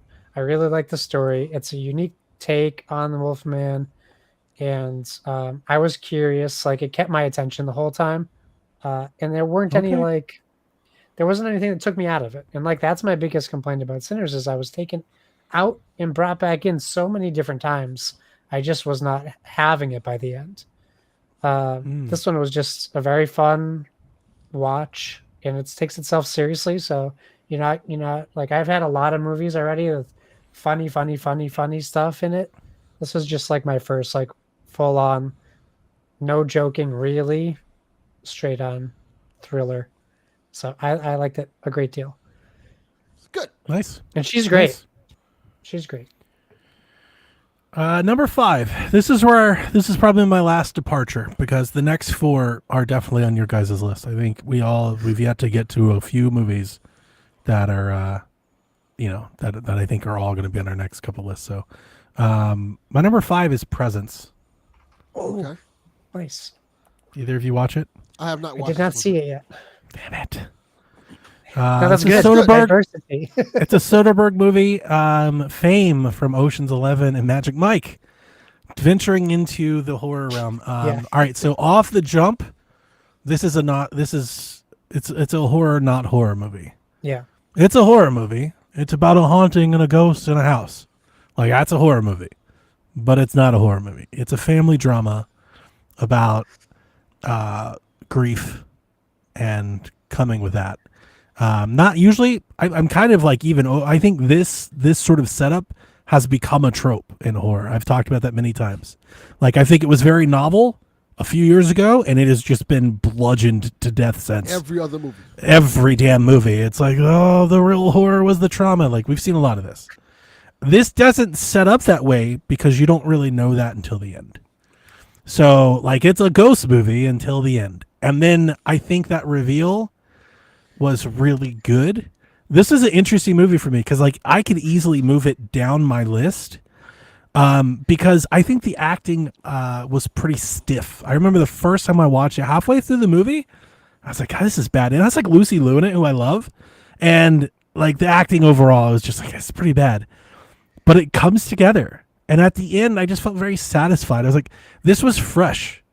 Are you guys aware of it? You've seen the trailer? Any idea about Yes, Yeah. I've seen So it's told from the perspective of the ghost.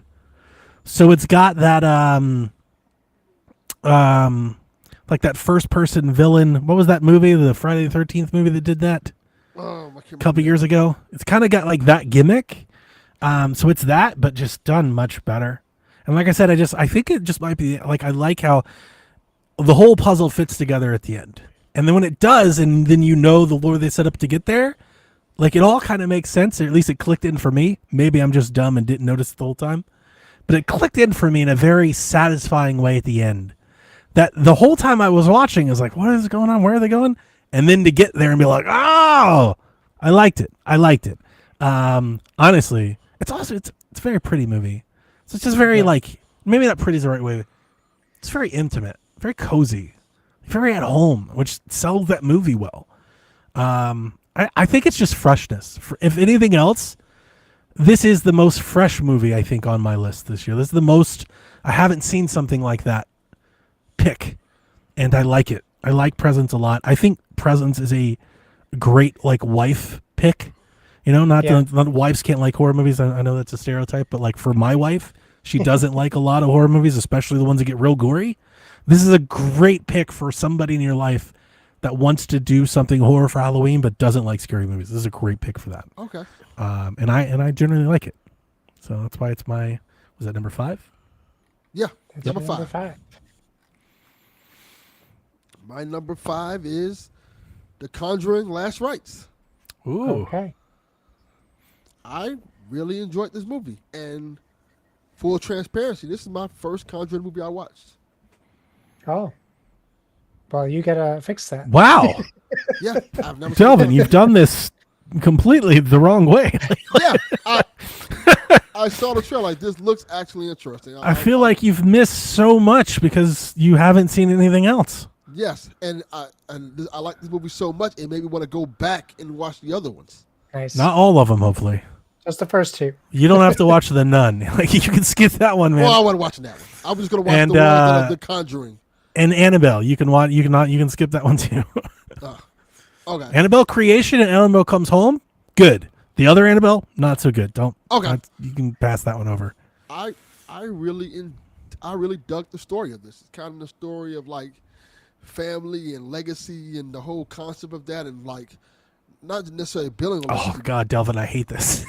What? This is worse than Josh's ranking of Sinners. You're like, I love the story and legacy. The legacy. I'm like, you don't know the damn legacy. You didn't watch the other movie. But the whole thing is the whole concept of how to see. I don't want to spoil too much of the movie. The whole concept of these famous ghost hunters, you want to call it, and they're trying. And this is near the end of their road, and they're trying to get away from the business, of course, because of what it is. Kind of feels like, in a silly superhero way, it kind of feels like Endgame a little bit. I mean, it's the end. So I mean, so what you're speaking of is. It is, because there is a whole Conjuring universe of movies. There's like 12 or 13 or 15, I don't know how many there are. There's a bunch. I think there's 3 Annabelle movies, 2 Nun movies, 4 Conjuring movies, and I think La Llorona. There's 2 of those in there. Yes. Like there's a bunch. So this is the end of that. This is the end game of all of those movies. And what I meant by that, like, the whole thing of like, all right, they have a daughter now, and what's going on with the daughter. And it's just this one last mission we got to do. We want to go in. They're pulling me back in, and what goes on with that, and like, and funny enough, I like that. I like the ending. So did you even know the ending? Like who anybody was? You didn't even know who all those folks were. I have an idea who they were. I've heard of the movies. I heard things about the movies. I just haven't watched. Yeah, but like those are characters in those movies. Yeah, and watching it, like, oh, this made me want to watch more of it. Okay, I really dug it. Like, okay, this. I'm giving them the made me want to fucking get more into the movies. Cross-examining the shit out of them. You've hit a chord. You've struck a nerve, Delvin. But you should be happy because it made me. I'm not. Watch the other not even a little bit. Nope. No. I'm not happy for a bunch of reasons. That this was the first one. That you've completely missed the Conjuring 1 or 2, which makes you question your chair here at all. Didn't even watch him. The Conjuring 1 might be our biggest regret of Decade of Horror. Me and Josh bullied Lucas into allowing us to pick The Evil Dead, which I still stand by, but The Conjuring is like one of the best horror movies of the last 20 years. The reason I didn't get to the Conjuring movies was because by the time I knew of them, it was so many goddamn ones. Like, I understand that. There was 1, 2. I said, maybe I'll just start. Yeah, they did farm it out quite a bit there. We have all these other Conjuring movies. Isn't there one like the Conjuring movies, like the title, that's like their Avengers. And then all the other movies like spin off around them. Like, isn't there one like in Mexico or something like that? Like La Llorona. Yeah, La Llorona. Like, there's too much. There's 2 of those. Like, let me just watch. But the whole thing is like Judy has a whole backstory with Annabelle that you just didn't get in this last movie. Yeah. But there's like it's multiple movies. Like the Gauntlet and Infinity Stones, that's Annabelle and Judy's relationship through the whole Conjuring universe. Yeah. And I was like, okay. And I kind of dug that they was like when you're going, and they explain some of that stuff to you. They do. They give you a little shot. So if you're like me and never seen it in the movie, they give you a little backstory and stuff like that. Like, hey, don't touch this one. Like, okay, there's something wrong with that. Yeah, but it's like walking into Endgame as your first movie, is what you just did. I kind of recommend it. I kind of recommend it. Well, I think if it was reverse. I think if we were having a podcast about our favorite superhero movies, and I was like, my first Avengers movie was Endgame, I think you'd be pissed. You might have done that.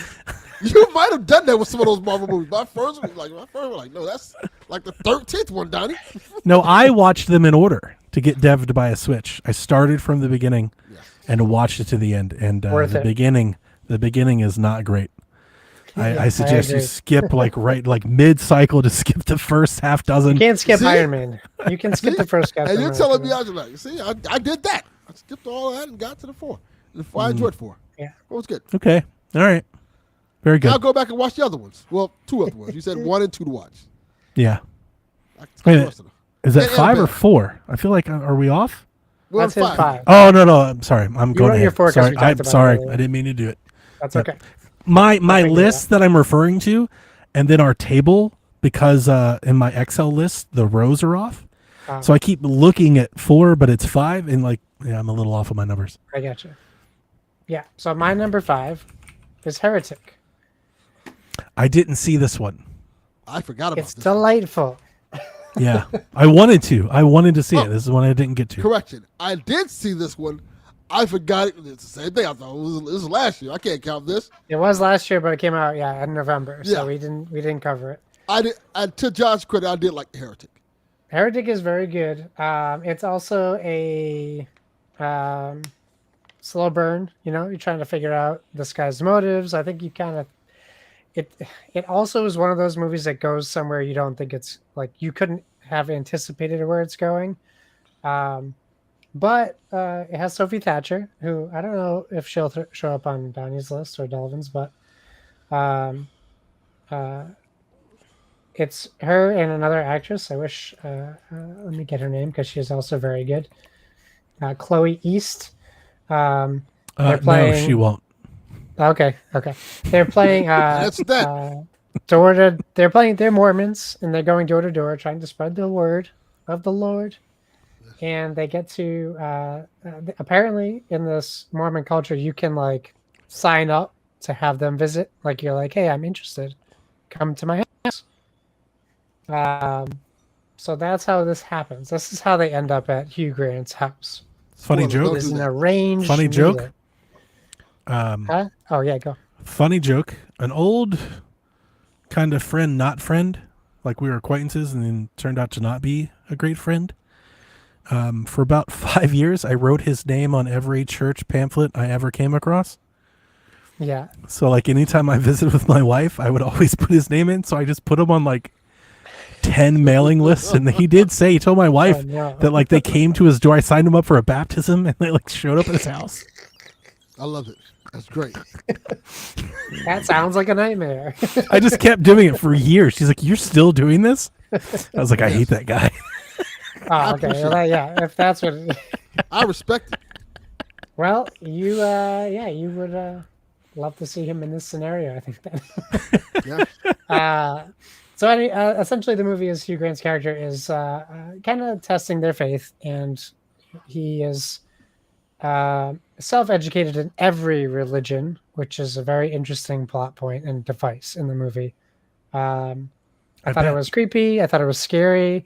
I thought they did a really good job at making points about religion, but also while doing it in a way to drive the story forward, not as a defense for any religions. I thought it was pretty well done, and Hugh Grant was awesome. He did such a great job. Nice to see him in a different genre. I gotta watch it. I really liked it. Yeah, check it out. Yeah, my number 4, as previously mentioned, is Sinners. Ryan Coogler's movie. Yeah, I made many jokes about this for a few months with Delvin, because when it came out, I was just like, "What is this?" Like, it felt like online. If you exist online, like I do on Reddit, with lots of horror movie threads, where this was like a non-stop fucking topic, it felt like some racism litmus test for some reason. Yeah. And I was just like, I don't even want to. I'm not even like. It was just like so kind of.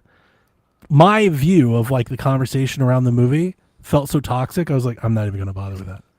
And actually, it wasn't until Dev watched it, and Dev came on our show in PSVG, and he was just like, "Man, I loved it so much. It was so great." And I was like, I mean, I was always going to watch it.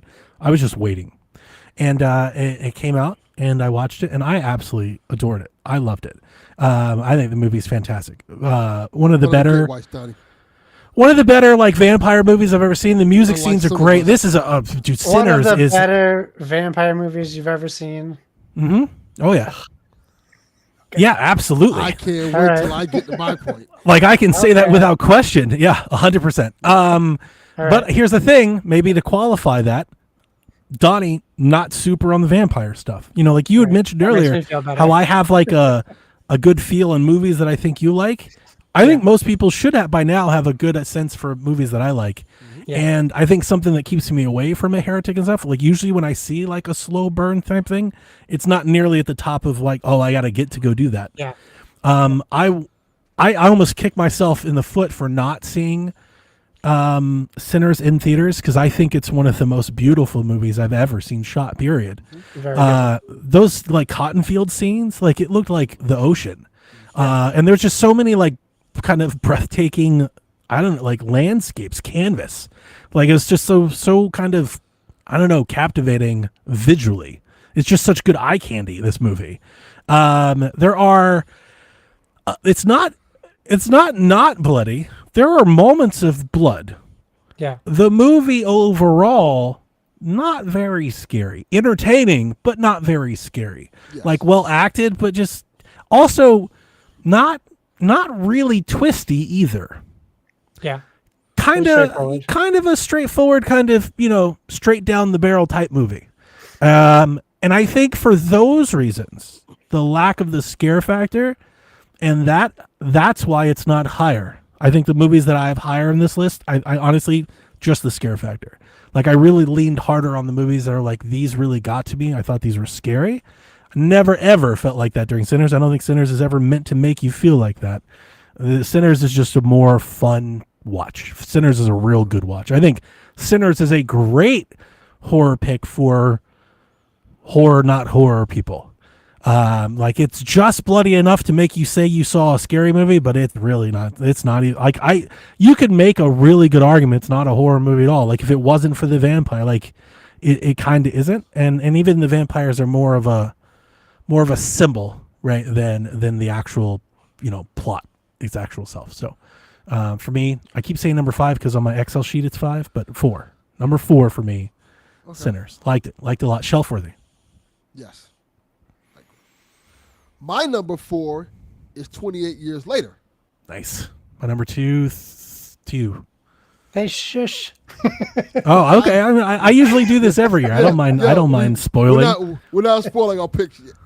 I think Okay, well, the next. mine are a tight guarded secret. I also feel like the next 3 are going to be very samey. So Maybe. that's the other I don't part. think of me. so. All right. I think, all I right. think 2 all of our right. 3 is because All right. Well, we already 'cause know I- one of Delvin's is his number 11. yes, or worst movie. What was it? 28 Years Later is fantastic. It's a great follow up to the other movies. It fits right up there with those movies. I love the concept. 28 years later. 28 years later. Like Yeah, it's dope. It's a great idea. almost. I like that. You're getting further down the zombie apocalypse, and you're seeing how the world is changing. Which we don't. I don't feel like we don't see that much in like movies. Like even The Walking Dead, we don't really see that. Well, we don't really have movies. Like, I mean, this is a dedicated universe. 28 days, 28 months, and 28 years later. So I think that goes like that. You have to do that. Like, that's the whole point. And I like that we see that. And a lot of movies don't do that. Even movies that like established franchises and TV shows don't really get That's to do true. that. So Yeah. seeing it on the big screen, which this movie's made for the big screen, everything seems like monumental. Facts. It's like gripping and kind of like Children of Men almost. I really dug with the story. When I know this movie, when it came out, it was kind of, for some reason, pant, which I do not get. Oh, I do get it, but yeah, you're right. No, there didn't was get a There was yeah, an audience it, people like it this got a ain't good. counterculture for sure. And the funny thing is, I think I messaged you guys about it because I saw it opening day. I think I saw it first out Yes, of you us. did. Yeah. Like, okay, I think I told you guys walking out. I was like, it's going to be super divisive. Like I was in chair going, oh, some people are going to hate this. Yeah. Well, I when I got to the divisive part, I'm like, oh, this is fine. I like the direction it's going into. That's probably what it is. I like the direction they went into. I didn't read too much on the movie, so I didn't know it was a spoilers 2-part movie. Yeah. But I was like, okay, this is pretty cool. I want to see where this story goes, and I still, after watching, I still want to see where the story goes. And I think I watched it digitally, and now I'm like, I'll watch it in theaters. It was dope. Okay. Very good. I mean, I want to save mine. Mine's a couple picks away. I'll save talking about it until it gets I there. figured you would. Okay. Okay. My number 4. Bring her back, please. Whoa. Number I 4. figured it was going to be in your list like that. Bring her back. boy, oh boy, what a movie this is. Yeah, it's not. I think Donnie might know why it's my number 4. Donnie might know why it maybe wouldn't even made my list. I hate child endangerment in movies, period. So to say this was a rough watch is an understatement. Kill them all. This movie is brutal in so many ways. It is brutal in tension. It is brutal in violence. It is brutal in uncomfortableness. It really just fires off on all cylinders from the get. Really has a little Midsommar feel at the beginning. And then it has a little Crazy Aunt feeling to it as well. And you're really watching it. I'm really trying to figure out where this is going. They kind of give you breadcrumbs, right? Like there's stuff like with the videotape and like you can probably try to jump to conclusions with it, but it's not all what it seems right away. It's a very, I guess I think slow burn still counts as a description for this, but it's not maybe in the way that a lot of people think. It's just a slow telling of the story until Act 3 just is 100 miles an hour to a brick wall. Like I want to save mine a little bit, but maybe just to help your point here, this movie is probably the best example of putting a frog in a pot of water and slowly boiling it. Yes. Yeah, 100%. I agree with that. That's a great way to describe it. Yeah. There's a few things I'll never get out of my head from this movie. And I have a child, so it's like I'm never letting my kid near a knife ever. I don't care how responsible I think he is. And I'll never turn away from him if there's a knife in his presence. I think Sally Hawkins is incredible, and I think Act 3 shows her range, how different she can be as an actress. It's wild. It's so well done. This could easily be my number 1. I think all of my 4 through 1 are interchangeable at this point. I think it should be higher on your list. I know you do, and you're not gonna like at least one of the movies above it on my list, which is okay. But yeah, it was very good. I watched this movie at midnight, and I was like, "What am I doing to myself?" Good time. Yeah, that's good stuff, Josh. I like it. But I like it better than Talk to Me, and I think that shows how much horror has now grown up to let podcasters, to let YouTubers have a chance to do something different. Thank God for A24, the studio who also did Heretic, who's putting out I was going to bring that up, but since you did, I want to chime in here. They're 2 for 2 in a major way. Yeah. In an Ari Aster type way. 100%. Yeah. I'm absolutely day one on whatever they put out next. Like they're they're getting into that air. Like they've crushed it right out of the gate. That's very impressive. 100% agree. Yeah. So yeah, bring her back. Number 4. Great movie. Rough watch. Okay. I'll save it. My number 3 is Weapons. That's the new Krager joint from Barbarian and Companion. It's those Julia Garner. No? He's a producer. Okay. Julia Garner, which you previously mentioned, Josh Brolin, a favorite of mine. I know you guys are probably going to, I know you guys going to talk about this a lot more and probably better than me. And honestly, my thoughts on this one are pretty simple. I like the premise a lot. Obviously, it's my number 3, so I love this movie. I like the premise a lot. I thought the witchcraft and stuff really good. This movie, I think, jumped up a lot higher than it was going to be on my list because I think this movie absolutely fucking nails the ending. And that's so hard and rare in a horror movie. I've talked about it for years. Yeah. I love when a movie lands well because so often in horror movies, it all just falls apart at the end. Like that's such the norm. So when it doesn't, like it sticks out to me and it holds me. I think it was completely well acted. It was brutal, like really good. I like this movie a lot more than Barbarian, personally. I was just like way more entertained. All right, my only nitpick with this to why it's not higher on my list is the way they unfold the story in like the backtracking with every and I understand the symbolism and the number, but good, like it felt like the Metroidvania of horror. I was like, no, I know, like it felt like every 15 minutes I had to rewind the tape 3 minutes and then keep watching. I didn't like that, and that drops down what I think could have been perhaps my favorite movie because I love the ending. There's so much that I loved about it. Yeah, really good movie. Really good movie. Shelf worthy for sure. Okay. Agreed. My number 3 is a movie called Strange Harvest. Have Why do either I of you know- I heard know of this this? movie? I feel like I do know this one. Yeah, I've heard of it. Well, Strange Wait, Harvest maybe I haven't heard of it. No, I haven't heard of this. Strange Harvest is a horror mockumentary, Yeah. and it's filmed in the style like a A&E type documentary type movie. Mm-hmm. And what it is it follows the case of this serial killer called Mr. Shiny, and you're following the cops as they try to track down Mr. Shiny, and it's done in a way where it feels like realistic. So they're like giving you case files and stuff like you listen to the cops. The cops look like average cops that you see on these types of shows, and they're telling the story about what's going on and with this serial killer, and the serial killer murdering people, random people, and putting up these kind of weird signs where he kills them at and stuff like that. The story is really unique, and it's done in a really cool way. Like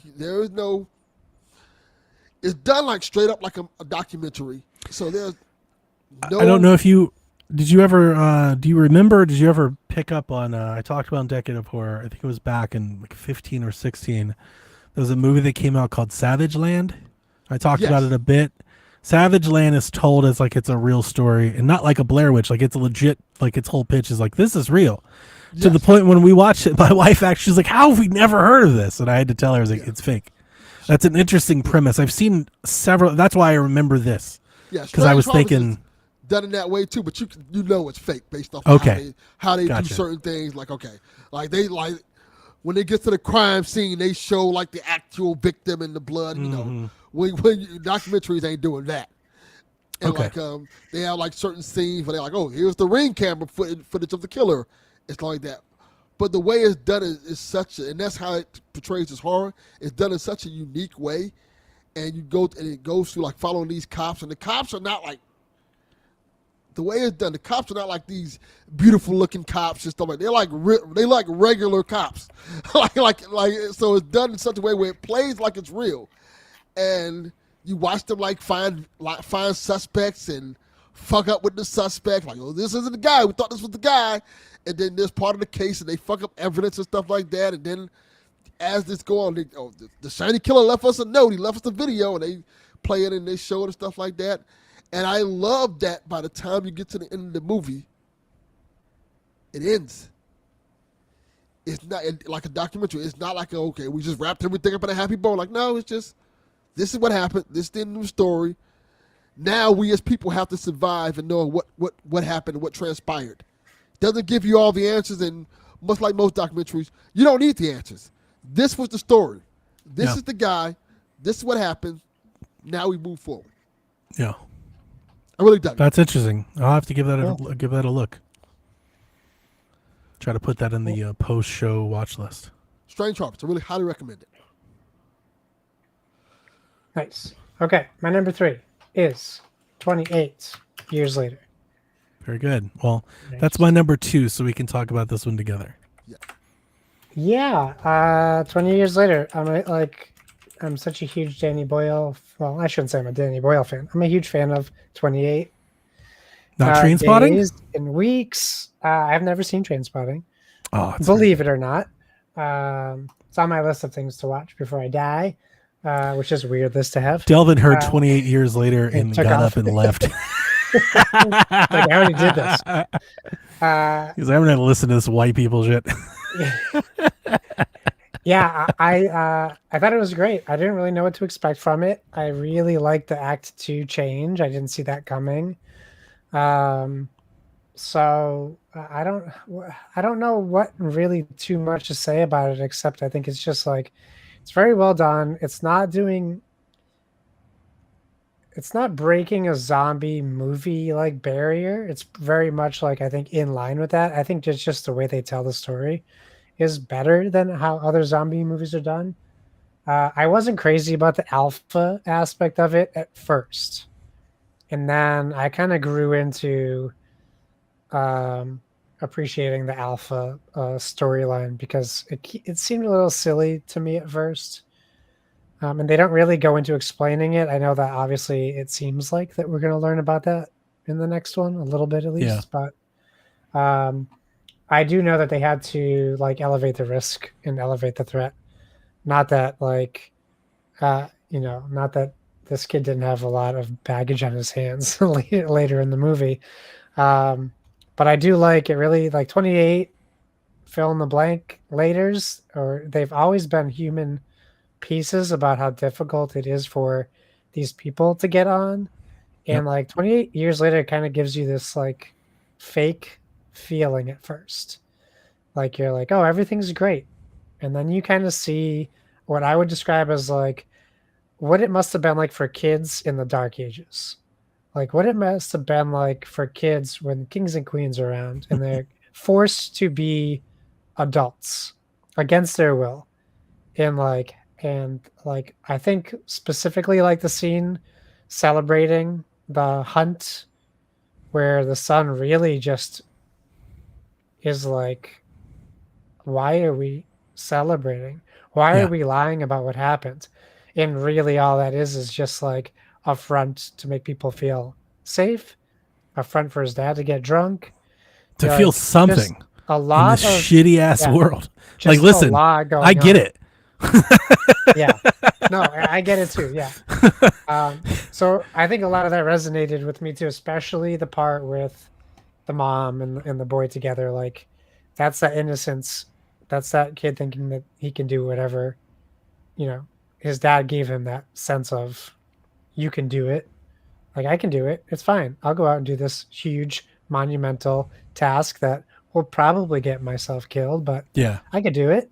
Like I really like that I don't want to spoil it but like without saying about what's happening in the movie, it's hard to do that. But I think it's just like a perfect, I wish it wasn't 2. I think it would have been a perfect end to the 28 trilogy. But I'm okay with seeing more. I like to have a neat little bow at the end. Sure. Yeah, what I'll add to that is the movie's incredibly visceral because this movie expands upon 28's legacy of presenting the film in such an incredible way. Whereas the first one was literally a Sony Handycam and it looks like it and it makes it feel real. I think now what they do in editing and post-production with the snap cuts, it gives you that visceral feeling that the original gave you, right? With its claustrophobicness and like the speed and also its quick cut legacy. Like that's all here, but futurized, like, but even better. And it gives it was really interesting. I was telling my wife walking out, it felt like you were almost watching a video game. Like it was so fast in the customer movie. It's like if you ever watched an esports player play like Call of Duty or Zombie, like almost very similar to how much time you were given to focus on things before it snapped to something else. Like it feels brisk. And I think that not only does that add some tension to the moments where the chases and the characters are in trouble, which is what it intends to do, but I think it gives the breath where this movie slows down and touches on something heavier. I think it makes that feel so much different because it's like you get a moment to catch your breath. And I think its impact on as a viewer, I would say masterful. I think in that regard, I think this movie is very good. Now I walked out on iPhones. Yeah, like 1,000 of them. Yeah. It's rad. It's super cool. Like, yeah, like that's really cool. I walked out of the theater knowing this movie was going to be divisive. So if somebody's out there is like, I watched it and hate it, like I get it. I think if you were a fan of the series, I can't speak to anybody, but if you're a fan of the series, I think if you were upset, I think generally you were upset because you feel like you've waited 20 years and you wanted to see that paid off, and it just kind of continued and went in a different way. I think they gave you something you weren't looking for. I think I walked to this movie just excited to see this movie and was willing to just willing to get whatever we were going to get. And in that regards, I think that the different direction that they took with the storytelling and the ending in both cases, I think right. I think I was almost surprised at like the goal to even do it. Like there's a part of me it's like, holy shit, I can't believe they did that. Yeah. And I like that. I think that's cool. I don't know where we're going with fucking Teletubby zombie hunters, but I'm here to see it. I worry about the directorial change for the Bone Temple. I hope they nail it because this is a franchise that's close to heart. So like I don't want to see it farmed out and cheapened. Yeah. So I'm hoping it holds up to that, even if it's silly. I'm fine with that. Cillian Murphy is rumored to reprise a role. Really? That's like the big. I don't know if it's confirmed. It's been like it's alluded to. Someone different, right? So like yeah, but honestly, just such a visceral watch. Like I did see that one in theater, and I think I was better for it. And I've watched it since then, and again, yeah, I think it nails it. Expands the universe, right? Which you both talked about, for better or worse, however you take it. Like at least I think it has to. It's 28 years later. We've waited all this time, and it does. It adds a new layer of complexity, new things onto the lore. Like as we kind of see this continuation go. Delvin, you talked about that continuation, like actually seeing somebody be able to pay something off. I think it's cool that we have a zombie universe that's doing that, not in like a TV show way, but like these movies are about the universe. Like that is the compelling factor that strings them all together. And I like what they've done. I loved it. I was probably predetermined to love it anyway, unless it was just awful. So like there might be some bias there. I love the first two, talked about them a lot, but yeah, my number 2.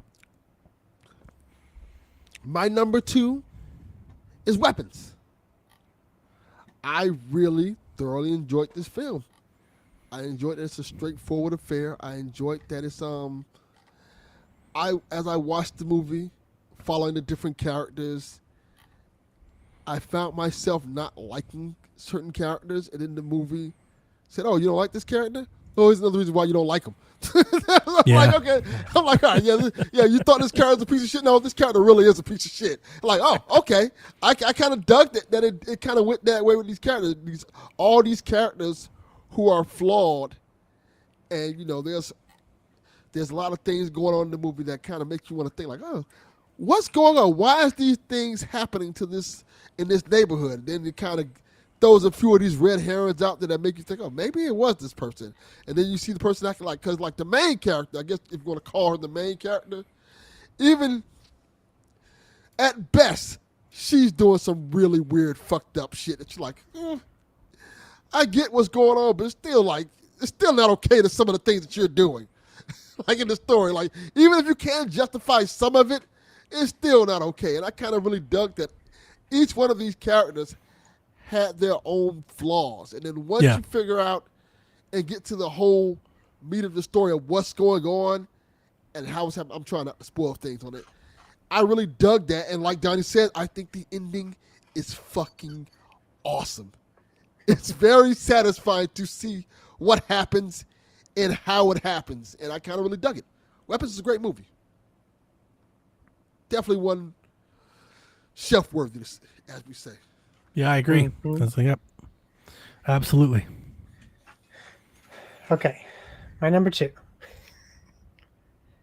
Nosferatu. Josh. My number 2 is Nosferatu. I do remember when you watched it. I do remember you liking this one a lot.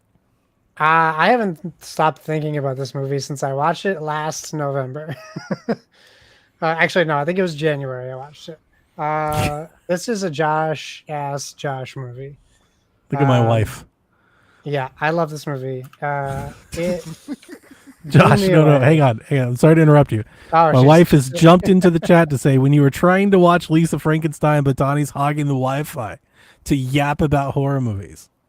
Well, That is correct. We keep having streaming issues, so I turned off the rest of the house. oh, I don't think we've had any streaming issues, and that's fair. saying a lot. Josh, you usually buffer when we have stuff. So like, yeah, Melissa, maybe just that's go it. buy the physical copy. So I said we have a whole case full of DVDs and movies. They have not a lack of things to watch. Best Buy is still open. It's not Target's like we still don't have open. Oh, Target doesn't a sell. horror movie collection, a whole physical collection of things to choose. With the Wi-Fi. The Wi-Fi. Sorry, You need Josh. Wi-Fi? That's okay. Nosferatu. Nosferatu. Man, what a movie! It really blew me away. It's a Robert Eggers thing. It's just a tone. It's just the movie is like a masterpiece of like cinema. It looks incredible. The acting is incredible. The story is insane and creepy, and I just was in it. I was in the movie. I felt so uncomfortable watching it. I felt anxiety. It really hit hard when I watched that. Now, my mental state may have been impaired, but it doesn't take away from my experience of the movie. I love Nosferatu. I love it so much that I would give my wife to him to be living longer. That's a Nosferatu joke. I wouldn't really do that. I don't know. Sounded kind Very of convincing. good, very good movie. Great movie, in fact. Not very good. It's great. It's one of my favorites. I hope it's great. Of all time.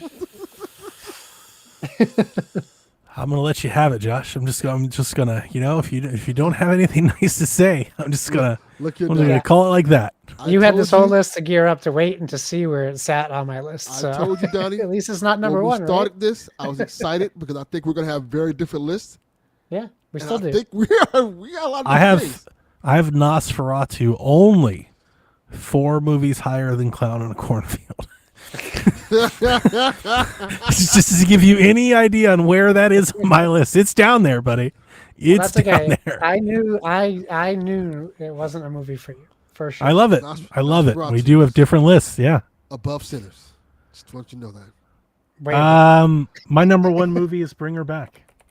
nice. I knew loved that was it. your number one. I absolutely loved it. I'm somewhat surprised because after I walked out of the theater for 28 years later, I was like, that's it, number 1. And then I watched this one and I was like, oh shit. Like, Yeah. I wasn't ready, and I wasn't. Oh, I was surprised, Josh, not to hear a word come out of your mouth when you were talking about it. And that was the word Hereditary. Oh, yeah. Because yeah, for watching sure. this movie felt like watching Hereditary Yes. again. The only movie I think I've seen to go and match, I think, that movie in terms of just visceral anguish and brutality. This movie is very brutal. It's a brutal. brutal watch. I mean, this is not a pick for your not horror friend. Like, absolutely not. This is a pick for Like, your enemies. when you were that don't talking like about the horror. scene that you mentioned earlier, I can hear it. Like, my whole body cringes. I loved the witchcraft spellbind. I love the gaslight. Sally Hawkins was fucking awesome. Yeah, she's great. Killed it. She was great. Yeah, and I just creepy all around. The gaslighting, like it was a mental haunting, right? And you just like, oh my God, I hate that. And then you see the actual depravity and like, oh, it relentless. A relentless film. And I think more than anything, I think my list kind of I was rewarding that more than not. And so that, I think that probably explains why I enjoyed this one, perhaps maybe more than everyone else on the pod. I loved it. Shelf-worthy for sure. It was Great. great. I agree. My number one, as I've been saying all year, is Sinners. Yeah. I've absolutely Of course it is. yes, of course. Why wouldn't it Okay. I absolutely love this movie. I love so Very many good. elements of it. I love that there's a lot of environmental storytelling in the movie. Mm-hmm. I love that it puts you in this world and it leaves you there for an hour of just world building. Like in terms of like when you see Stack and Smoke, they have their unique outfits, and both of their outfits are based off of the crime families they were a part of. Like I think it was Smoke was a part of the Irish mob, and Stack was a part of the Italian mob. And I like that you kind of like throughout, if you're paying attention to the story, you get elements of what kind of happened and how they got the money they acquired, and the whole aspect of like seeing this world and kind of figuring out, okay, they're back home. You see the sharecroppers and things like that. They left out to go get the riches of Chicago, and then found out it wasn't what it was supposed to be. And there's so many different elements that this story goes, and it kind of tells a lot of things about black culture that I really loved and appreciate, like the whole idea of, hey, how black people are really into like the church, and how the church, and particularly the black church, was really like a beacon for black people and culture. Like either you went to the church or you was in the club. And that was the two things that they really did back then. And like how they kind of like told stories with music, whether it was blues, and they told the stories The of music what was going incredible. on. Yes. The music was For very sure. good, yeah. And how, as a black kid who grew up, I've always been told, like, hey, you come calling for the devil's going to come. And they use that term with music. And, and they even done it like in my Old, like, I want to say old blues tale. I mean, that Old- story's old been blues told tales. and told. in that one scene when they're showing all the elements of music. Yeah. That was a part of it. Like even in the Yeah, I love 90s, that. they were always telling us, like, don't listen to that devil's music. That was a big thing in black churches. You can't listen to that hip hop, that devil's music. You can't be getting Pokemon and stuff like that. That was like a really big part of black culture. So seeing that play out in this movie, and then seeing them pay that off was really cool. And I like that the quote unquote villain of the story wasn't the devil, it was vampires. But it kind of played into everything that was going on. And I like that you got Well, the symbolism using the vampire for what I mean, that's just very fitting. Yes, and the it's very vampire good. being the quote unquote devil that's coming to roost and stuff like that. I like that they built on this world, and then the second half of the movie is you watching all these characters that you like just fucking get murdered. And it's not brutal, it's not visceral, and the way these characters act, their deaths were based on their characters. Yeah. And there's so many things that I really, really dug about it, like how you have Haley Steinfeld's character, who is part black, who's kind of hiding their blackness because of the times they're in, and if people knew that she was part black, she would literally die. They would kill her. Yep. I really dug that she kind of felt like this person who didn't fit in anywhere because of her blackness. And I really dug that they had this Sammy, the character who was in the blues and stuff, who was also into the church, and he was kind of in between both of these worlds. But the world that he was drawn to, they didn't really necessarily want him there because they knew this is not the life for you, but this life only leads to death. So that the whole concept of like, hey, you're talented, but we want to protect you from this. There were so many elements of this movie that I really appreciated and enjoyed that kind of can speak to kind of the just kind of like just men in general. Like even if you look at like the vampires and the fact that the vampires were Irish and they dealt with their own discrimination and their own racism during that time. Mm-hmm. So, and they're like, hey, we're not here to cause you trouble. We kind of understand your plight. I kind of really dug that. They kind of dug into those different things and how the story played out. And even like the end of the movie was really fascinating. And I kind of really dug it so much. Like it was one of those movies that you watch and you think about over and over again. I like the fact that it's not too violent. So I can show people this movie that like, who don't necessarily like horror films, and they can watch it and enjoy it for what it is. One of the things, I'll tell a story about it, like how my mom, she loves horror movies. She didn't want to watch this movie because she kept hearing the story like, oh, this is, when Sinners came out, there was two sides to this movie. It was just berated back and forth. I hate when anytime I'll do tell this. you a side that you probably didn't know about, Donnie. I guarantee I There did. there was the racist side of people saying these racist things about the movie. Yeah. Then there was the side of people who were on the black side saying this is the devil movie. You No, I've seen go that watch too. It Yeah, 'cause no, I watched the whole thing about it. Yeah, they were like really into like how this is the devil movie and black people shouldn't go see it. They shouldn't go support it. So I saw who's the oh god, the crazy, the crazy ESPN guy. The guy he's always doing like culture war stuff. Oh, you're talking about it. Well, fuck him. I know you're talking about Yeah, I saw his take on it, and he was on the whole thing. I mean, he was calling it reverse racism. Yeah, he was. Of course, he was. Uncle Ruckus shit. Dude, yeah. I saw this movie ripped apart from every angle. Yeah. It was a big topic of conversation on my staff. So we were always talking about it for like a good solid month. Like, this movie blew up. So my mom, I was talking to her about it. She's like, yeah, I kind of want to see it, but I've heard so much stuff about the devil and stuff like that. I'm like, Mom, I will buy your ticket. Go see the movie. And I bought her ticket. She lives in Georgia. And sure enough, she absolutely loved the movie. Like, I don't know what people was talking about. She's like, it's one of her really favorite good. horror movies. That was honestly, it was like an epiphany. And I was just like, oh, so we're just out here just making nonsense out Just of this. making up Like, shit. I was just so, I was just like, I was expecting to be like really challenged. And it was just like, oh, so it's just a really good movie.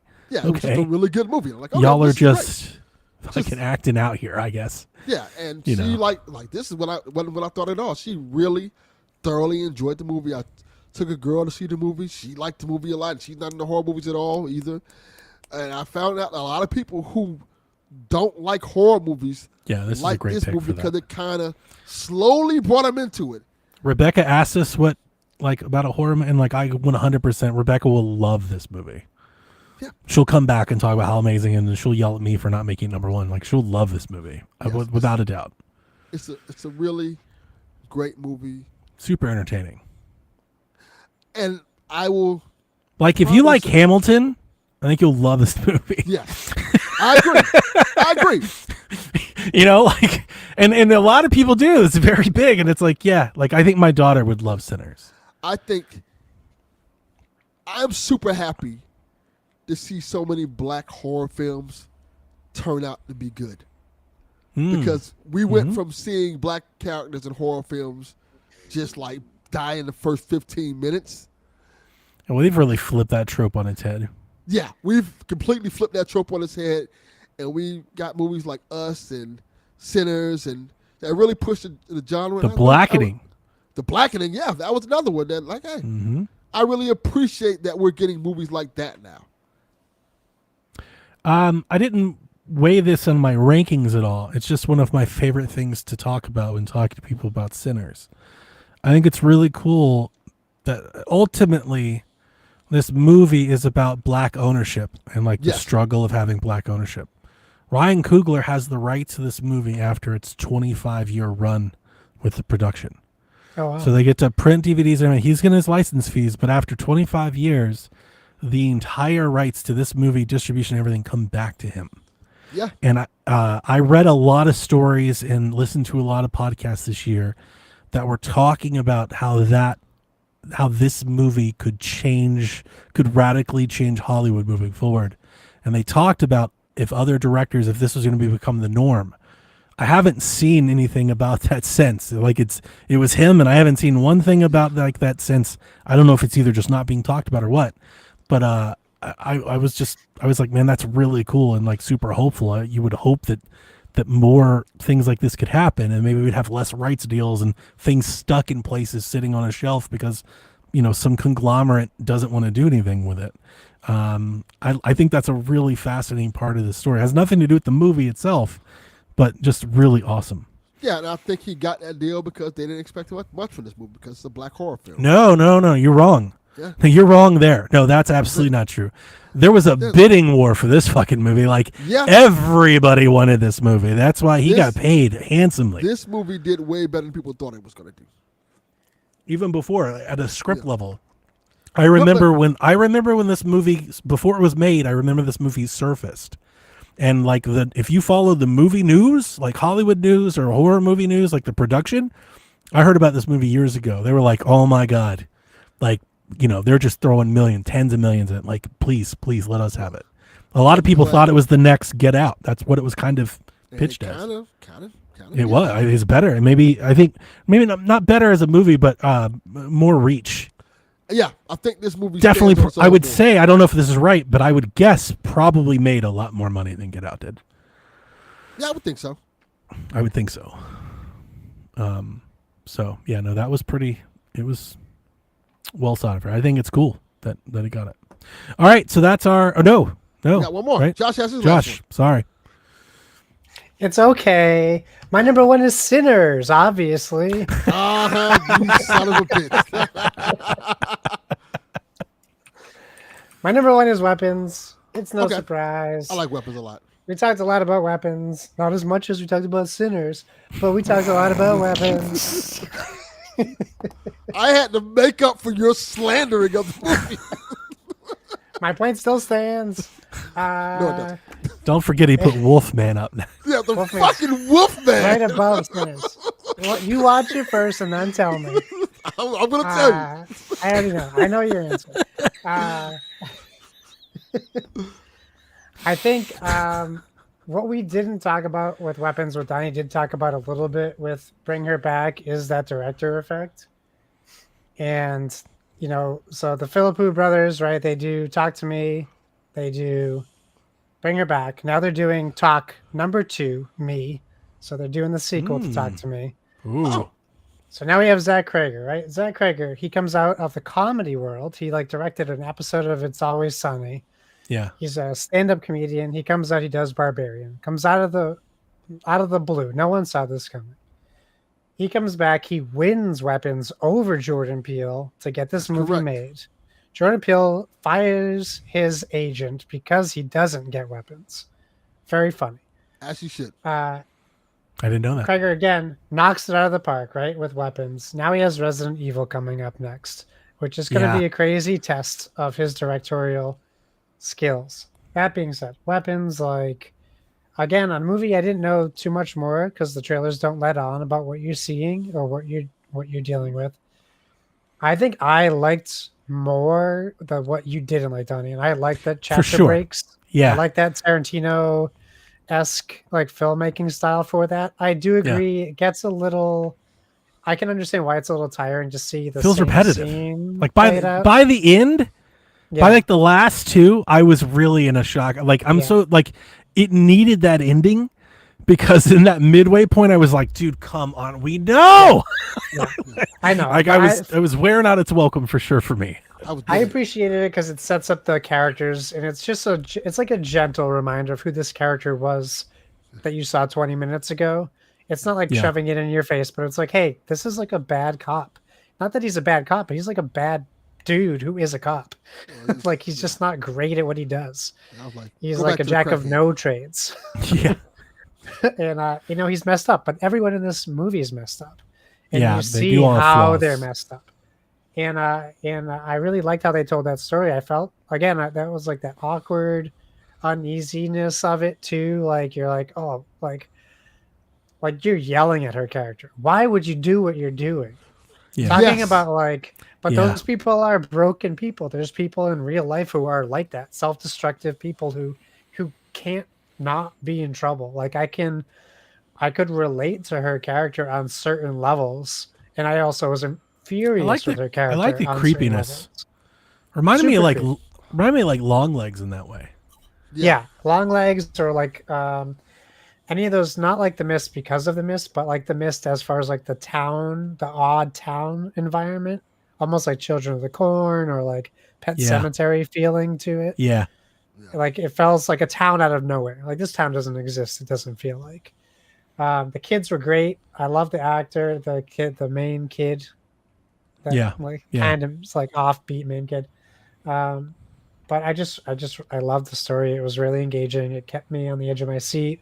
There was a couple like jaw-dropping moments, but for the most part, it was pretty like straightforward. Like getting to this point, like we all have this goal. Our goal is to figure out what happened, and it's seeing how everyone gets to that point. And I like the ending because it's not a happy ending. Yeah. Like there is an illusion of a happy ending in what happens, the big dramatic ending, And then there's the subtle ending, the Yes. narrated ending that if you don't, like, I bet a lot of people didn't even listen too close to what is being said and they hear what they want to hear, but that ending ain't a good ending. Yeah, no, That I is heard it. bad ending for I do. everybody. I do. I'll echo that. It's nice that like after all of this fantastical that happened, there's a permanence that you have to deal with, and I think you're right. I mean, that's exactly why you leave feeling that way. You know, it's too often just kind of written off. They did it. Yeah. You know, this has This was impact. the one I saw in the It theaters. stays with you. A lot You like have to carry it Strange with Harvest you. has that kind of feel. Like, just Mm-hmm. didn't end up right. It ended. Yeah, well, everything's not good.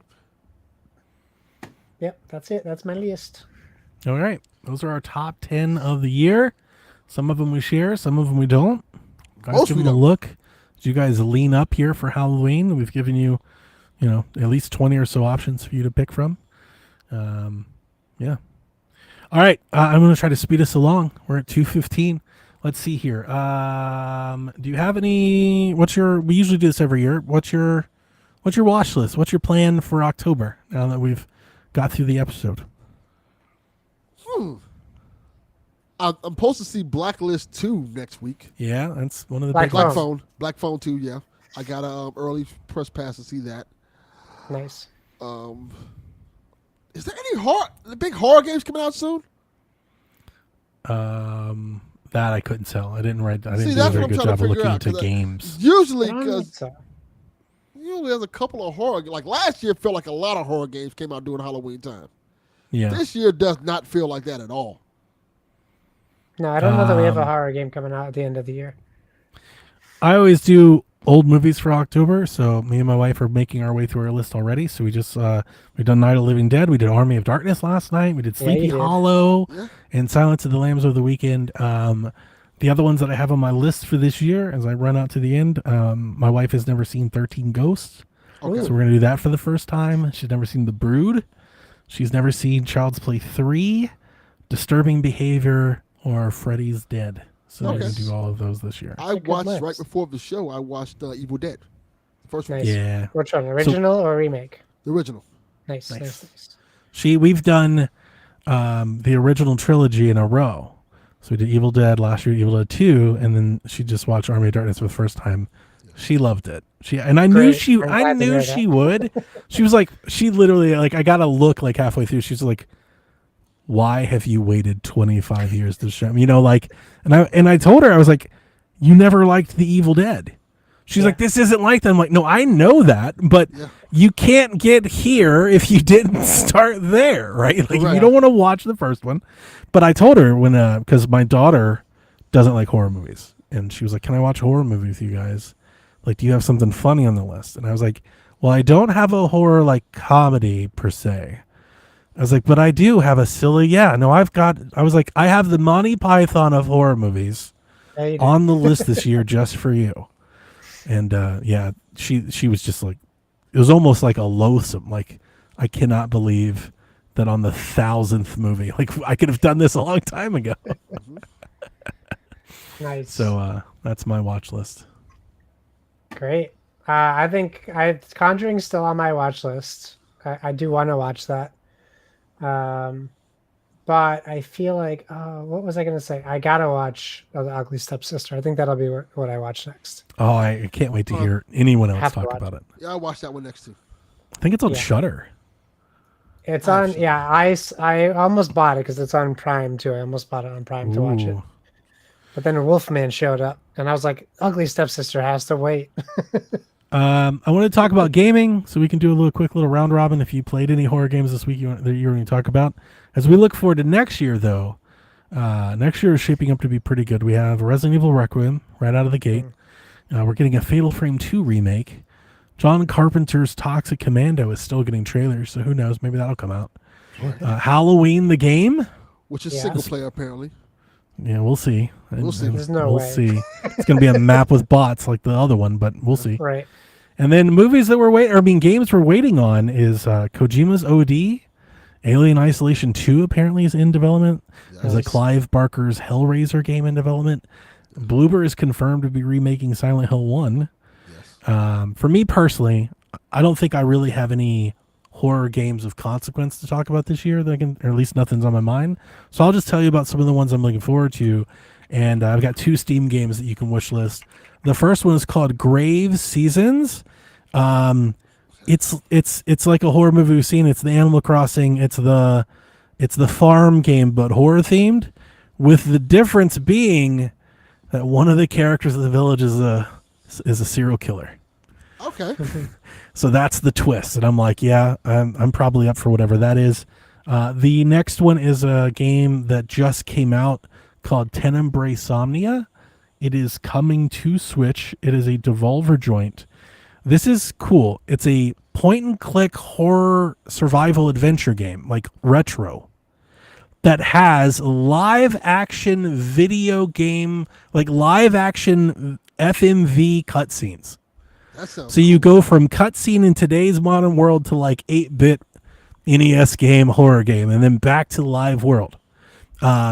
It's just different, right? It's just rad. I think it has a free demo. I'm going to play it this year for Halloween. And those are the kind of the 2 that are on my watch list. What about you guys? I just saw one today that I'm going to tell you guys about. It's a 16-bit retro horror game that's going to be it's going to be on Steam soon, and it's going to be on all the consoles. It's called The Bagman, Oh, and it looks a lot like what is it called? Clock Tower. really? Shit. Hang on. It's a 16-bit horror game. Let me spit out my weed. Give me a second. Yeah, look it up. 16-bit horror game where you play these teens and trying to run away from this serial killer called the Bagman, and among other creatures. Looks interesting. I'm looking. Oh, I'm just seeing. I'm not seeing anything. What is this video? Oh, I see it now. Yeah, you're right. It's not the clock tower I want though. I'll play it anyway, It's Delvin. never gonna be. Yeah, it's like all I want is Clock Tower 2 and nobody will do it. You're They're not like, gonna here's get it. NES Clock. I'm like, nobody wants it. Just remake PlayStation 1 Clock Tower, damn it. Yeah, this is Super Nintendo Clock Tower. They're doing anything but making the one that sold the most. Yeah. Like, no. Yeah. Why do they keep doing that? And all the remakes are doing the same thing. They're like, you know what you loved? Clock Tower at Super Nintendo. I'm like, I'm pretty sure nobody knew Clock Tower was on Super Nintendo. Correct. Yeah. So I'll wish list it for sure. Yeah. Looks cool. I only have one for next year. That's Directive 8020. Oh, yeah. Ooh. Supermassive Games, Dark Picture Anthologies next Oh, no. game. Not again. Yeah, we're back, baby. Yeah. You almost redeemed yourself, Josh. Almost. We're firing 30,000 developers, but somehow we're still getting these out.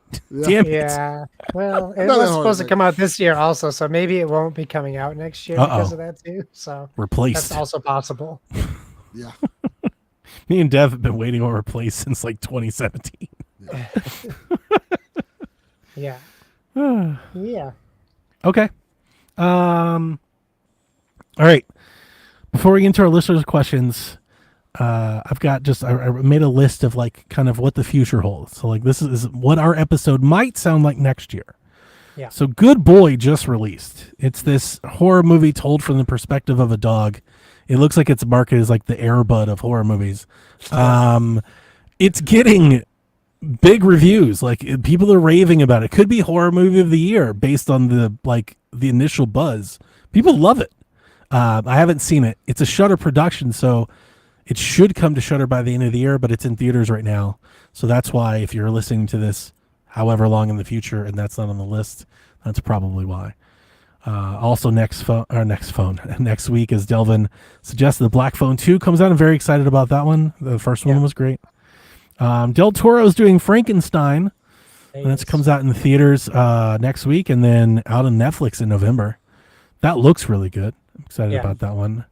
The next Osgood Perkins movie from The Monkey, Keeper, arrives next month. People Can't are believe pretty, that comes out this year. Yeah, people are pretty hyped for that one. Five Nights at Freddy's 2 gets a movie out in December. And then Anaconda 2, starring Paul Rudd and Jack Black, comes out on Christmas. I don't think that's going to be good. I don't No, think that's going to it's be good not. either. All right. I This like is the a list. Here's a list of what I think 2026 could be. If I've missed anything in your guys' list, feel free to chime in. But here are the big movies for next year. Obviously, 28 years later, dated, The Bone Temple. That's dated January 16th. This is the sequel to 28 years later, directed by Nia DaCosta, which is interesting because this will be the first 28 years that wasn't directed by Alex. So I don't know what to feel about that. Like, Nia DaCosta did Candyman, right? Yeah, the new Candyman. Right, which I liked. So like I'm Yeah, here that's good. for it. This is a near and dear sequel or franchise, and I am worried. I'm worried of the unknown. Yeah. Scream 7, due out February 27th. Boo. Okay, yeah, I was gonna say I have no hype I'm for over that. it. The Bride from Maggie Gyllenhaal looks comes out March wild. 6th. Yeah, this is like, what was that Joker movie that came out that everybody was like, Lee Adu. it's kind of like that, but for Frankenstein, the Bride of Frankenstein, kind of. Christian Bale looks insane in that. I hope it's great. It looks fun. Hope it's You not know- like that Joker movie. That Joker It movie. looks fun, but it also looks like it might be awful. Like it could be bad. I don't know. It's just wild. It's a wild trailer. Yeah. But I'll be there. I'll be watching it like immediately. Yeah, I need to see it. Of all the monster movie remakes that we've been getting for a couple years now, I think this one's the most like. This one feels like the biggest. Like this one's got like Maybe. the most juice, like marketing or funding. I don't know what to say. Just there's a little noise around The Bride that I don't think Del Just 'cause of the cast, I Toro, think. that Wolfman, that The Invisible Man. I don't think any of those movies had this kind of buzz. So I'm hoping that means it's good. And it doesn't mean that. Evil Dead Burn Yeah. could be Burn. next year.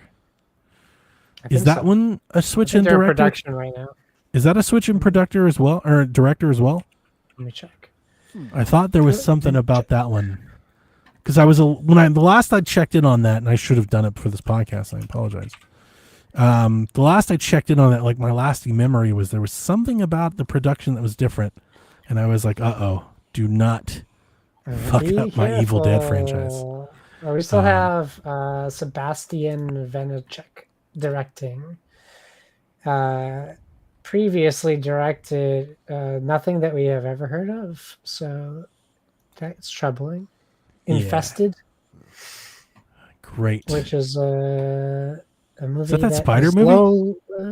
it's a Vermins. It was called Vermins in Spanish and changed to Infested. I can't even watch this trailer. There's too many spiders in it.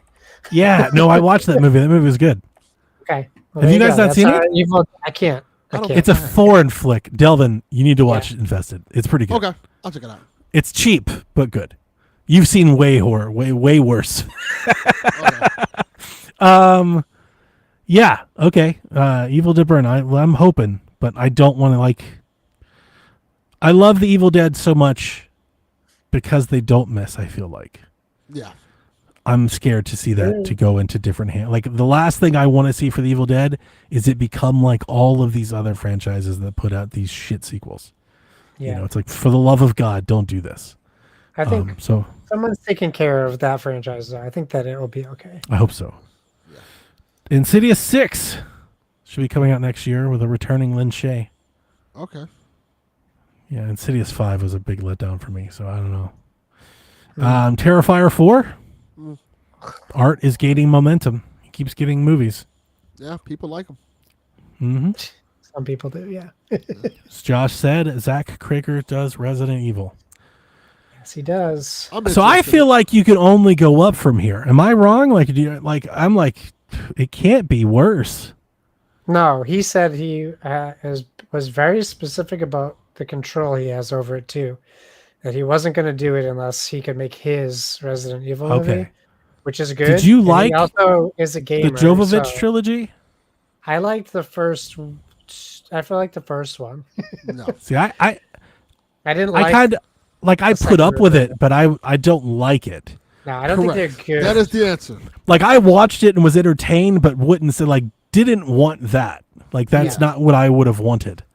Yeah. So I kind of look, and then you have the animation ones, and I kind of like, good director, good franchise. Like it's got to be better than what we've had before. Yeah, it's better. It should be. It should be better Also, than what we have. there was a Resident Evil movie a few years ago, and it was not good. Yeah. You know what Yeah. that bums me out though? I thought the show was good. So it's pretty good. The show was, good, okay. Yeah. Well, Like yeah, I guess entertainingly compared- okay. Yeah, like Good, good. Yeah, good. I'd put it on the better side. It's on the positive side. Yeah. Yeah. But like Resident Evil as a movie should fucking work. Yes. And it like the deserves a good sequels, we should have like 10 of them by now. Like it's so easy. It's been there the whole time. Listen, if he just does like Biohazard the movie, he'll win. And to your credit, I think that's why the show worked. I thought the show was kind of cheap, but worked because they did hold to Resident Evil pretty well. Yeah. It's like that part of it worked. So Jordan Peele's next film, nobody knows what it is, but it's apparently scheduled for 2026. That doesn't really mean much in the Yeah, world of just have a movies. weird And it'll name be to it. 1 or 2 word title. Yeah. 4. Look That at might that's be a it. premonition if I heard it. Mike Flanagan's doing The Exorcist. Yes, he is. Can't be worse than the last one. That's true. like- M. I like Night's next movie is expected out next year, maybe, I guess, is what I read. Okay, interesting. And then there are movies being made currently in the Saw, Wolf Creek, and Mummy franchises. There's a Mummy franchise one coming out. Yeah, Interesting. in Brendan Fraser production. again? Interesting. The last thing that I had on my list that I just came across yesterday, or the day I sent you the notes, was apparently there's a sequel of They Follow. Cool. Cool. Lee Cronin's the Mummy. Okay. He did Evil Dead Rise. He didn't direct it. What did he direct? Oh, he did direct Evil Dead Rise. 50 States of Fright. Okay, Evil Dead Rise. Okay, and he's doing The Mummy. So, anything you're like super hyped for, or anything on your list that I didn't read? Oh, you got a good list there. Yeah, you got a good list. Evil Dead, of course. Jordan Peele's movie. I love Saw movies, so hopefully this one's actually a good one. 28 years Well. later than Bone Temple. I know the Saw is not going to be good. I'm just No, I think it depends Saw's on what they due- try to. They got to do something different if they're going to Saw's do due Saw. for a reboot. yeah. Yeah, it has to be a reboot. I think. They need to reset things. They tried that. Yeah, I know, and that's the sad part. It's like it probably needs to just Spiral? lie low for a little bit. Yeah. Spiral was terrible. I mean, I will go see the Bone Temple. I'm hesitant on it, but I'm definitely gonna watch it. I have to watch it. I think I'm most excited for Evil Dead, probably. Yeah. Chris Rock deserved to get slapped after Spiral. That's what he got slapped for. I never That's watched why it he because got you told me it was awful. Awful. Yeah, that we didn't know that part. Yeah. Like, how funny would that have been if they were Right like, before Will Will Smith, what the Smith fuck just happened? Why did you do that? He's like, did you see Spiral? Fuck Chris Rock. That would have been funny. I would have. I was like, Point oh. taken. Oh, point taken. You know what? Never mind. Yeah, the interviewer goes, no, that checks out. Back to you, Ron. All right. Well, we've got some questions. Thank you so much for writing in. Those of you that do, we really appreciate it. I know it's hard to chime in on an annual show on such short notice. Do we want to do questions first or our biggest kill of the year first? Oh, sorry, Skip. I'm trying to move and I forgot. What is your kill of the year? I think it's the beginning sequence of Final Destination Bloodlines. The fucking piano. Yeah? Yeah. Because it is the piano specifically. comically funny. When I saw that scene, I laughed so hard because it was so utterly ridiculous and so brutal. So I'm going to cheat, or not Okay. cheat, but cheat, because the scene that will stick with me longer than any scene out of any of these movies Not a kill. is not a kill. Yeah. Okay. But Yeah, it's that the little boy and Bring Her Back at the fucking kitchen table. Okay. Like I okay. can Now it's eating hear it, going. I can feel it. I never want to see another tooth thing. I'm like, like it was so brutal, not grotesque. See, a lot of times horror just goes super grotesque to make you look away. This made you look away in pain, and Yeah. that's a real horror. Like my wife couldn't. She was like, "Oh, turn it off!" Like that's a rare. Like when a movie gets you to react to it emotionally, it's reaching above and beyond the norm. Like that's special stuff, and that scene was just. Yeah. I mean, again, that's why I think Hereditary. It's been since then. Like it's been that long that I was like, oh, like, ugh. Hereditary had a good one. Yeah. That's up there. Yeah. My favorite kill, I was going to say the Alpha taking a head off of somebody. That's a good but one. Ooh, up that was there. a good one. My On the list. actual favorite kill is a silly one too. There's this, you can see it online on YouTube. It's from Until Dawn. And it's my favorite I because know it's so what you're talking stupid. about. There's all What is these kids happening? all these kids are trapped in the bathroom. Foul. And Too foul. they're trying to survive, and they had tried getting water to drink earlier in the movie, and the faucet wasn't working in the bathroom. This dude is like, I'm thirsty for some reason. He fills this cup up, he chugs the whole thing of water. He's like, does anyone want some? Everyone's like, yeah, of course we want some water. He gives the water to someone else. They're drinking it. He starts coughing. They're talking, ignoring him. Dude literally explodes. He gets his blood and guts all over everybody. Another girl goes to wash it off of her face. Everyone tries to stop her. She explodes. Literal body explodes. 3 of their bodies explode before they even get out of the bathroom. It is one of the funniest things I've seen in a long time in a horror movie. What a fucking And it's not stupid meant to I be do have funny. to look this up now. I have to see it's this. on YouTube. Just Until do Dawn is Until so Dawn stupid. water scene. I thought the scene of weapons had a nod here. I thought Oh, that was yeah. really good. Oh, yeah. There's several Yeah. ones. I think Smile 2 is a great one. Like the damn. Did you ending? guys see it? The I damn saw it, yeah. barbell and like yeah. Smile 2 was brutal.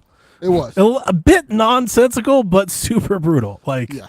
yeah, that one's pretty good. That was a real bloody movie. I like that one. Very good. Yeah. All right, Grouchy, and I'm going to throw Haley. I'm going to combine them because Haley goes, "What's your favorite type of horror?" And Grouchy goes, "What's your favorite genre of horror?" So answer that however you'd like. I like the realistic stuff. The stuff that kind of could happen, like stuff like The Strangers and things like that. Like if it's something that's based in reality, I really dig it. Humans are the biggest horror. Yeah. Yep. Michael Myers. That's probably why I like Strange Harvest so much, because it's something that could actually happen. Yeah, for real. Josh. My favorite genre, I think, is space horror. I think. I don't necessarily think of it in those terms, but I think overall, if I look at my favorite, minus Evil Dead, if I look at my favorite types of horror movies, it's like Alien, it's like Sci-fi. Event Horizon, stuff like that. Like I like space horror. I like The that. Thing, I would put The Thing in works. adjacent space horror, but that's my favorite type. Also, I mean, you guys know that I love creature features, so Yeah. I love a monster movie that gets it right. A lot of them get it wrong, but there's a small group that gets it right. I lean way more into the slasher sect of horror movies, but also like haunting and possession horror movies. Like those two things together are probably my favorite things. I think I'm more action leaning than dramatic leaning overall. Yeah. I like a undying love of zombie movies. Probably my favorite, like I guess genre is probably a zombie movie. I love all zombie movies, and I think I have watched all like any zombie movie. Like I'm basically down to watch. I've watched so many bad zombie movies. There's like so many like Zombies of the Mall, Zombies of the Burger King, Zombies of the Week, like so many like ripoffs. But I just find the premise kind of endlessly fun. Like I'm always down to just be thinking about what I would do in the situation of zombies. Yeah, I like those a lot. Grouchy says, "Do you have any spooky snacks you like to make around Halloween?" No. No, not really. I don't really think. I mean, candy. I like to buy the Halloween candy, like the Reese's candy. Halloween pumpkins and stuff like that. Yeah, Yeah. I buy that stuff. Especially I just filled up my candy bucket last night. especially November 1st when it's 50% off. That's when you buy it. That's even better. There you go. I'll tell you, the cost of the brick's going up. Can't eat Yeah. cheap out there. Yeah, That's right. I load up. Nothing is anymore. Surprised Yeah, I don't still really got think most of my like Halloween as like a specific time to like make a meal or something, right? people Well, do but that. it's like I know they it's do, like for me, but like like I chili don't. Season. yeah, Chili season around Halloween. so- Yeah. I mean, I had a lasagna chili soup. today. I had chili today for lunch, and I'll make some probably tomorrow. I made lasagna soup last night. that sounds good. Mhm. Oh, lasagna soup's off the So go to chain. Donnie's house. Oh, it's very good. My daughter came home this weekend, and that was her request. She's like, I'm coming home for the weekend, and I want you to make lasagna soup. There That's you go. good. You can't say no to that. Grouchy wants to know what's your favorite, and I think it's more interesting. What's your least favorite franchise? Favorite franchise, least favorite franchise. Oh, My boy. least favorite franchise is the Leprechaun franchise. Fucking, Damn you! I fucking hate the Leprechaun movies. Are you kidding me? I hate them. I like Leprechaun. You know why I think I hate it? I think Leprechaun in the Hood was like, all right, I'm out. Like the first two, I liked. But I when haven't this seen that motherfucker- one in a while. I want to maybe rewatch it before I weigh in on the The matter. first two, I think I liked. 'Cause Pretty good. I kind of liked it. Like my lasting memory is Once- I kind of liked Once Leprechaun in that the Hood. cocksucker went to the hood, I'm like, all right, fuck this franchise. It's fucking awful. You hated it that much, huh? Yeah, that was the one. I'm like, all right. I think I remember that one being like, it's not the worst one.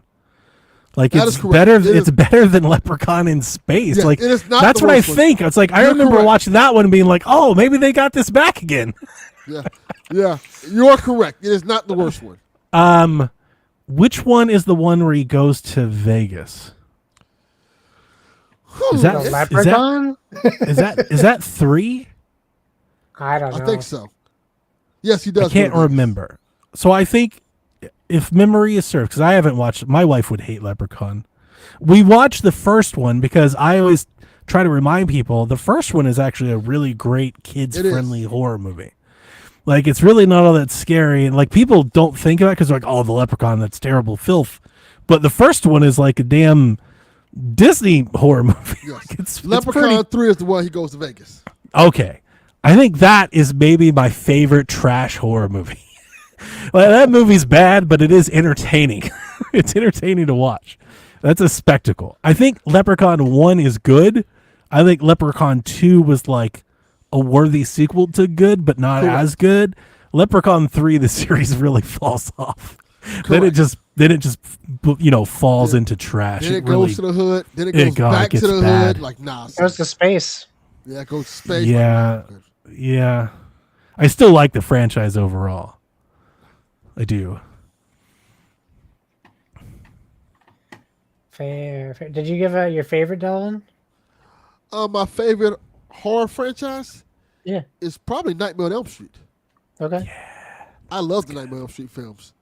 Yeah. Especially when Freddy's like, fuck it, I'm going to be a comedian. Just like, Yeah. like Dream Warriors is one of my favorite movies because it's so absurd, ridiculous. I love Dream Warriors. That's just because Dream Warriors is great. It's great. That's just because it's the best. Yeah. Dream Warriors is so good. Yeah. Yeah. My favorite's Evil Dead. I think That's a good one. it's not surprising to anybody. I think might be surprising. I think my least favorite horror franchise is Texas Chainsaw because I only think the first one's good. Yeah. I don't like fair. the other ones, and in fact, some of them just get so bad that it's like a blight on the name. New Generation is a New wild Generation's thing. Terrible. It's wild. That's the Renee Zellweger and Matthew McConaughey one, right? I made my wife watch it. She was like, "What?" So bad. All right, So all right. And then they tried. We don't the talk about Jessica Bruno. Biel one they couldn't even make good either. So, unfortunately, but I still think the first one's a classic. Yeah, my favorite is probably the Chucky series. I feel like almost obligated to say that. I could easily say Nightmare. I'm a slut for Freddy. Love Night. I'm like just down for Nightmare anything all the time. But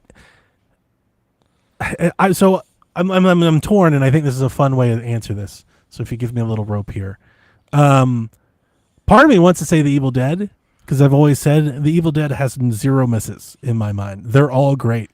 They're all great for different reasons, but they're all great. Yeah. And I love that about the franchise. Nightmare has some terrible movies. I just love Robert Englund in that role, and it's just Yes. great. They're bad movies, but they're fun because of him.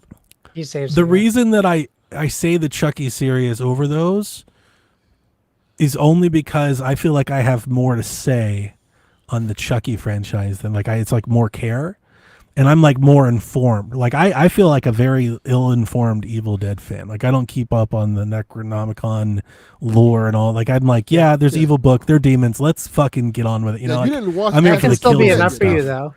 Oh no, it always has been, Yeah, and I like it that way. And I think Ash is better that way.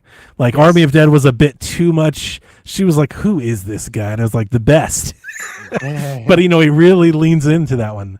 But with Chucky, like Snurts this year asked me a question about Chucky. He's like, "I'm watching Chucky for the first time. Which one?" And instead of just being like, "Oh, here's my order," like I recorded like a 10-minute mini podcast on everything he needed to know about Chucky. I was like, all right, so you got to watch these movies are pairs. These movies, you can't watch this one until you watch that one. So like, obviously if you're going to go to those links, it'd be kind of hard. I think a little disingenuous to pick a different something else. So yeah, I'll say with the Child's Play Chucky series. Okay. My least favorite one.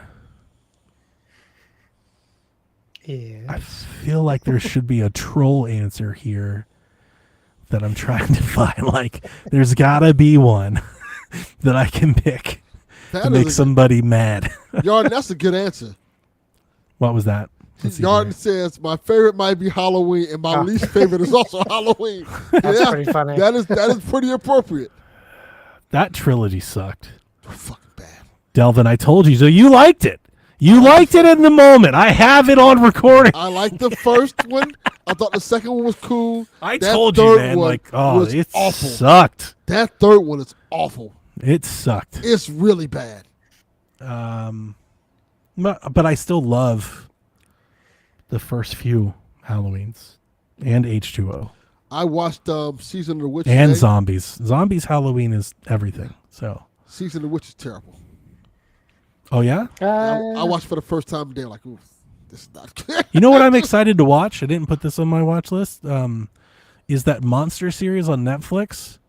They've Ed got Gein? Charlie Hunnam from Sons of Anarchy doing Ed Gein. Oh yeah, I saw that. I'm pretty I have it on excited my to give list. that a try. I don't know. My least favorite. Come on, guys, help me here. Like, I feel like we should have a good answer for this. Your least favorite? Least favorite. Terrifying. There's so many options. Thank you. See, this is why I asked. I know you don't. Yeah, like Terrifier blows. Yeah. It's just torture porn, It literally is. and it sucks because the art is cool. He's a cool character. Yeah, it's like, how about we actually try to tell a plot and give this character some development? They're like, nah, let's just rip people in half. Titties. Pretty It's much. like, okay, that's it. Yeah, good answer. Thank you, Delvin. I felt like there was a better troll answer, like something that would actually hurt people. But no, that is the actual answer. That's the real answer. People like the Terrifier series, but it's not great. No, it's- I thought the first one was okay, They keep but making after that, money. it's like, ugh. I Let's could- give- Oh, Scream was Until- probably the answer that I was looking for. Scream would have Okay. been a great answer. Yeah. Scream Control- is, yeah. control I room. knew there was something, and I was like, I just need to see a list of franchises. Oh, I know Scream what is you did probably last my summer. answer. I loved Scream 1 and 2, and boy, have I just railed on that series like basically ever since. Scream Like is- ever. That series is so far up its own ass. Yeah. I can't stand watching them anymore. I watch them Yeah. out of respect for just this fucking podcast. Yeah, they've become the joke that they made fun of. Correct. Yeah. It's 100%. too much, man. It's indie wrestling when there's 80,000 kickouts. Yes. They're like, he hit him with a car and blew him up with a tank. Oh, he still kicked out at 2. Well, it's like, oh my God. Yarden says Paranormal Activity. What do you guys feel about that? That hurts me. How do you guys feel about that? I feel yeah. like that's probably a popular one. for I'm people. indifferent with it. I could see it going both ways. I think that there's love more bad Paranormal. ones than there are good ones. That's probably true, Yeah. right? I think a lot of people didn't like the lot. masked ones. I liked that one, but The Amish 1, 2, and 3 though the original trilogy just Yeah. superb. Let's see here. Gamer Guy Lou goes, what's the last horror film you watched that left you feeling genuinely scared or at least kind of uncomfortable or creeped out? Well, I think if my number one pick didn't give it away, Bring Her Back for sure. Uncomfortable and genuinely scared, though. Two different things, I think, because I would agree with you. Uncomfortable, Bring Her Back. Last time I was like genuinely scared. Still affects me to this day. It's changed how I sleep, and that's the first Paranormal Activity. Okay. I mean, it's I literally cannot sleep with my feet outside of the blanket anymore because of that movie. And remember when they came after irrational. Remember when they came after us Xbox players and told us our Kinects could see ghosts? I was like, oh shit. Well, thank you. Out the window with you, Kinect. Mine was Strange Harvest. Yeah. There's two scenes. Yeah. There's one crime scene they go up to, like, oh, that's kind of fucked up. And then there's one part of the movie where, I guess this is kind of a spoiler, one of the people survive, and then they're talking about, oh, we have somebody who survived. And they're like, and then he came back. Like, oh shit, this person's fucked. And sure enough, indeed, that person was fucked. I better like this movie when I watch it. I better like it as much as you like Sinners. You have no right to talk right now. Oh my god, I just got some very upsetting news. Uh-oh. Uh-oh, what happened? Rebecca just messaged me. Uh-oh. She's quitting. Oh, I know. She loves us. She's not quitting. I know what you're talking about. With a picture of the potential DLC Pokemon for next week's Pokemon game. And wouldn't you fucking know, Cubone and Marowak is only in the DLC. So they're about to get me to buy this fucking DLC of nonsense so I can play the game with my favorite Pokemon. You bastards. Yep. They got you. That's exactly how you do it. That's how you do it. DLC, my fucking guy Jigglypuff. See, these I gotta buy They know us. They know us, Delvin. They're like, these fuckers will give us $30, and they're right. And Josh, they're right, and I hate that. I agree. They fucking got me. Yeah. They have that power over me. Completely, they next do. Next year, Pikachu is going to be DLC. Damn it. That's their plan. I actually think I've said this a long time. One of my best Pokemon opinions. I think every Pokemon game should have a $5 microtransaction where you can start with whoever the fuck you want to start with. That is a great idea. I would pay the $5. It would, and so many. Oh, they could charge so much more. They'd make a killing at $20, but I'm just trying to be nice to everybody. Yes. Like literally, it could be $20 and millions would pay for it. Pick who you want to start with. Like, all right, I'm all in. Yeah, don't tell them. I mean, hell, they've made 80,000 of them. Gamer Guy Lou also wants to know, what horror film do you have the most nostalgia for and why? Okay, so now I get to do a little waxing poetic about Freddy Krueger. Because I do think the film that I'm most nostalgic for is the original Nightmare on Elm Street. It's incredible. And it is completely scary. It's still scary. Like, I've watched it 100 times and it just has aura. It's fucking creepy, man. Like, Tina, forever in my brain. Like, even hearing the name Tina evokes one singular image. So, like, that movie sticks with me, and is a big reason why. And because I've talked about it over the years on this show, I grew up watching it in an old Ohio farmhouse in a basement that had a boiler. So, like, just exposed copper pipes, steamy, like, that was our basement where we watched horror movies. That's how I watched Nightmare on Elm Street for the first time when I was in probably about 3rd grade. It was terrifying at the time, which is why it stuck with me so hard. So that one probably gives me the most nostalgia. To be different from you, I'll say Freddy's counterpart, Jason. Friday the 13th. I just like, Jason's just a horror icon that kind of personifies that walking slow bad guy who somehow catches up to you and murders the shit out of you. Yeah, Friday the 13th, I remember watching all those movies. And those movies helped me get through puberty. Nice. Because every Nightmare on Friday the 13th movie had one thing in common. You gonna Yeah. see some Yeah. titties. Yeah. That's the thing. Jason my walked so Art could run. Yeah. My movie did not help me get through puberty. It might have stunted my puberty. That's Poltergeist. Yeah. Oh, And that's a good one. that was I don't know that mom used though. as a punishment on That's me. kinda hot. Mom's hot. So yeah, that was used as a punishment on me because we would beg to watch the Laserdisc when we were kids, and we were always told we were too young. And then I pissed my mom off one day. hang on. And she was like, "You're sitting that the down, thing that and had, you're like- watching Poltergeist?" Like big TV, yeah. CDs. Yeah, like records. Yes, big CDs. Yeah. What was Record- that? I never it's a knew. I Laserdisc. never knew what that laser. I don't. What it was It that? was- Can you tell me? it's a Like, big it was, like, Movie CD. record player. it was movies. yeah, Yeah, they were movies. movies. So you bought them like vinyl? Yeah. Yeah. In a store? You'd buy it. Yeah. Yeah, we would go to a It's blowing my fucking mind. rental Yeah. store that only rented Laserdisc. This giant ass. Yeah, And Like you what wonder why it movies? didn't make it. all of the movies. All of them. And you wonder why it didn't make it. People Was were this like a having- thing for a long time? Johnny, not only was it a thing, it was the first time you could like actually pause a movie on a freeze frame without like track marks from the VHS. Gotcha. Yeah. Yeah, And, because like, I you only could knew do VHSs growing rewind up and fast forward and pause until so, like, DVDs. one of the big things that my dad had was we had our Laserdisc player, and he had this big Bose system, and he put on Back to the Future. I want to say Part 3, where the train That's part goes over the ledge, and he would pause it and show everyone like watch, and he could go frame by frame on Wow. the Laserdisc, and it was like the biggest thing ever. They loved it. I never saw one growing up. Yeah. Now I grew up Josh- poor, but like, was it real expensive? Was it like kind Yes. of wealthy Yeah, people? Oh, like okay. 30 Yeah. bucks. No. No, it's okay. Josh had money. No. We Ooh. would rent most of those. We would rent them most, and then all the We ones that couldn't we afford a Laserdisc owned player. were This like player was expensive as That fuck. checks out now. That that's makes like more when sense. like my dad and my uncle, they would do side work, and that's how they'd get like money.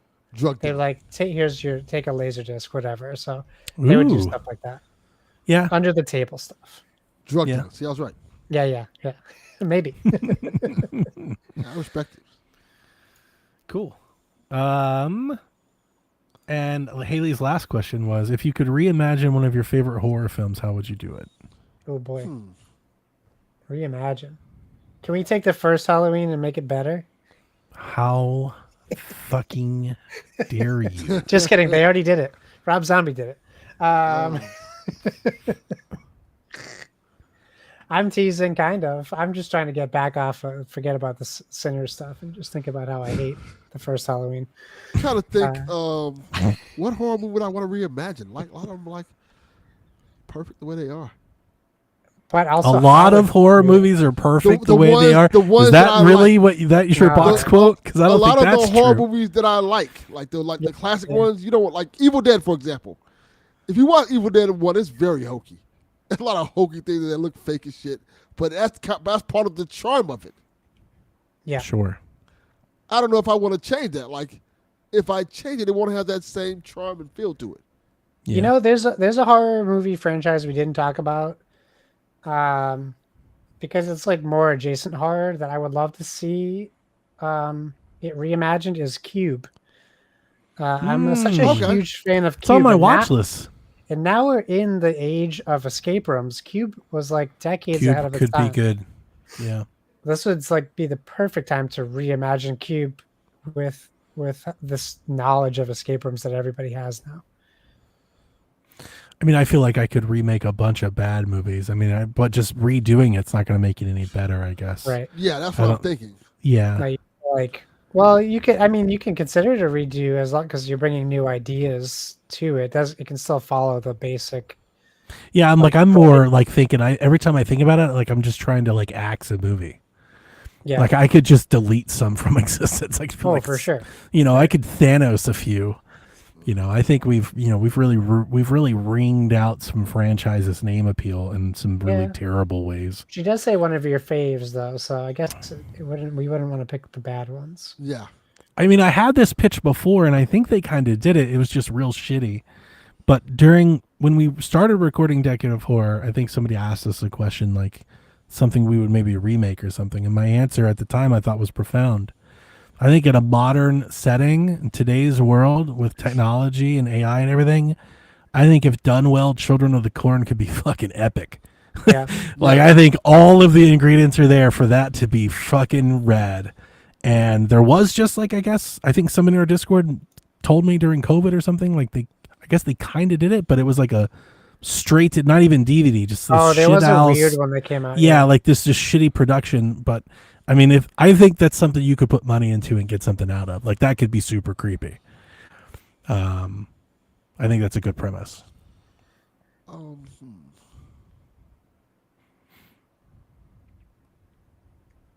Trying to think of something that we can reimagine that won't mess up the feel of it. I feel like there's a movie out there that hurt me, that I've blocked out. That like I can tell I'm starting to recall like faint, like, Josh, I can't believe they did this. I just can't find the movie. Like, I might be too high to actually. I'm like, I know it's back there. Come on, brain. Like, unpack it. You're going too slow for me right now. Yeah. I feel like tomorrow I'm gonna wake up and go like, damn it. In my head, I want to say Psycho, but they kind of did that with Bates Motel. Yeah. And it's pretty good. Yep. Well, that's it. There isn't one.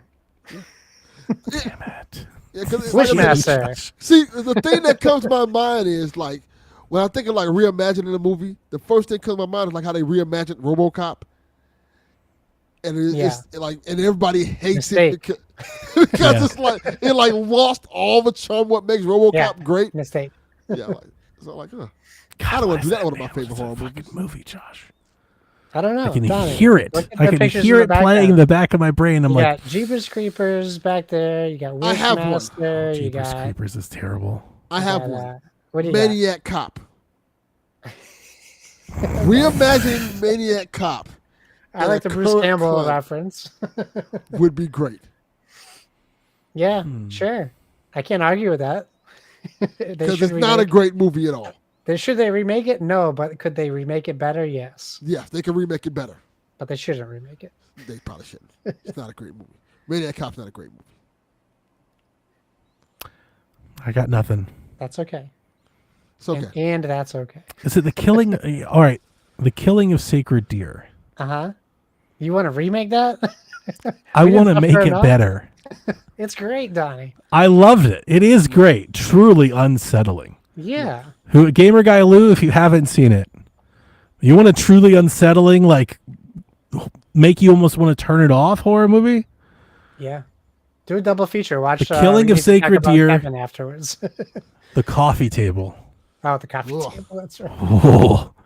But I love The Killing of Sacred Deer, but could not stand that no point did that movie explain what was happening. And it burns in my brain to this day. I'm like, I can't believe that you did it. What is going on? It's just this magical thing that's happening. You just have to accept. And I hate that barrier. Like, I want to dive in so much, but I don't understand what's happening. And they never tell you. They're like, we don't have to remake it, though. You got to keep the spaghetti scene in there. Oh, I just want to add whatever that scene that they cut out. I just want to add it back in. Just add the one scene back in. You know what I want to do? Give me the director's cut. What do you? I want to remake the remake of The Strangers, but do it correctly. Just get rid of it. Yeah, that might be it. That might be my answer. When I watched that damn remake last, Josh, why are they doing it? It's one of, like, my favorite trilogy. Maybe I love it. And the new ones suck. Don't watch that those garbage. Reviews, I felt real bad for you. They're just, it's just like teeny. You know, I'm not sure if you guys ever saw it. It reminds me so much of, they remade Cabin Fever. I heard. I didn't watch that. Oh, I think. And it's just like a watered down, made for streaming adaptation of that. That's what these are. Yeah. And it just sucks. It's just not scary or fun. The new one, they're going to take their masks off. Get the fuck out of here. My friend saw it. He's like, this is fucking terrible. This isn't damn Kane and WWE. We're not trying. What are you doing? Yeah, it's fucking bad. Really bad. And I hate that because they were not my favorite trilogy. I was going too far. I love the first much better movies. Maybe my favorite, I love the characters. Yes. The villains are so great. Yeah. So, is that it? The Strangers is at a 15% right now. Strangers Yeah. Chapter 2. Yeah, Opus was way better than that. Probably way too Um, high. All right, so that's it. Yeah. Coming to a close, 3 hours. I really thought we could do this We faster. did than it. this. And I think I I knew that tried. was Like I happening. tried to be quick. You did. Damn. Well, you guys talked about Sinners for 8 hours, so that's why it took And so well, long. it deserved it. It was very Yeah, good. you talked about the goddamn wolf. Wolfman. Yeah, I'm ready to join you. Get him. Wolf man. Everybody, we wish you the best on Halloween. I hope you have a great time and all that jazz. Be safe out there. We hope you find any of these horror movies something fun to watch. And if Yeah. you'd like, join our Discord. We have a horror channel. Come talk to us. Tell us your favorites. Share the ones you missed. Yeah. We'll put out our our notes out. We'll do a screenshot of the notes, put it in the Discord and everything for everybody. Anything else you guys like to add?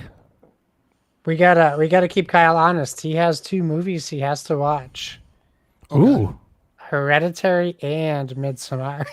Oh, I can't wait to hear him He destroy did watch those. Talk to Me, and the other 2 were Hereditary. I can't and wait for him Midsommar. to be like, after I've heard Donnie talk about Midsummer for so long, I was rather let down. I know it's happening. I can guess it. I can You know what's happening. telling you what I know You it's know gonna it. happen.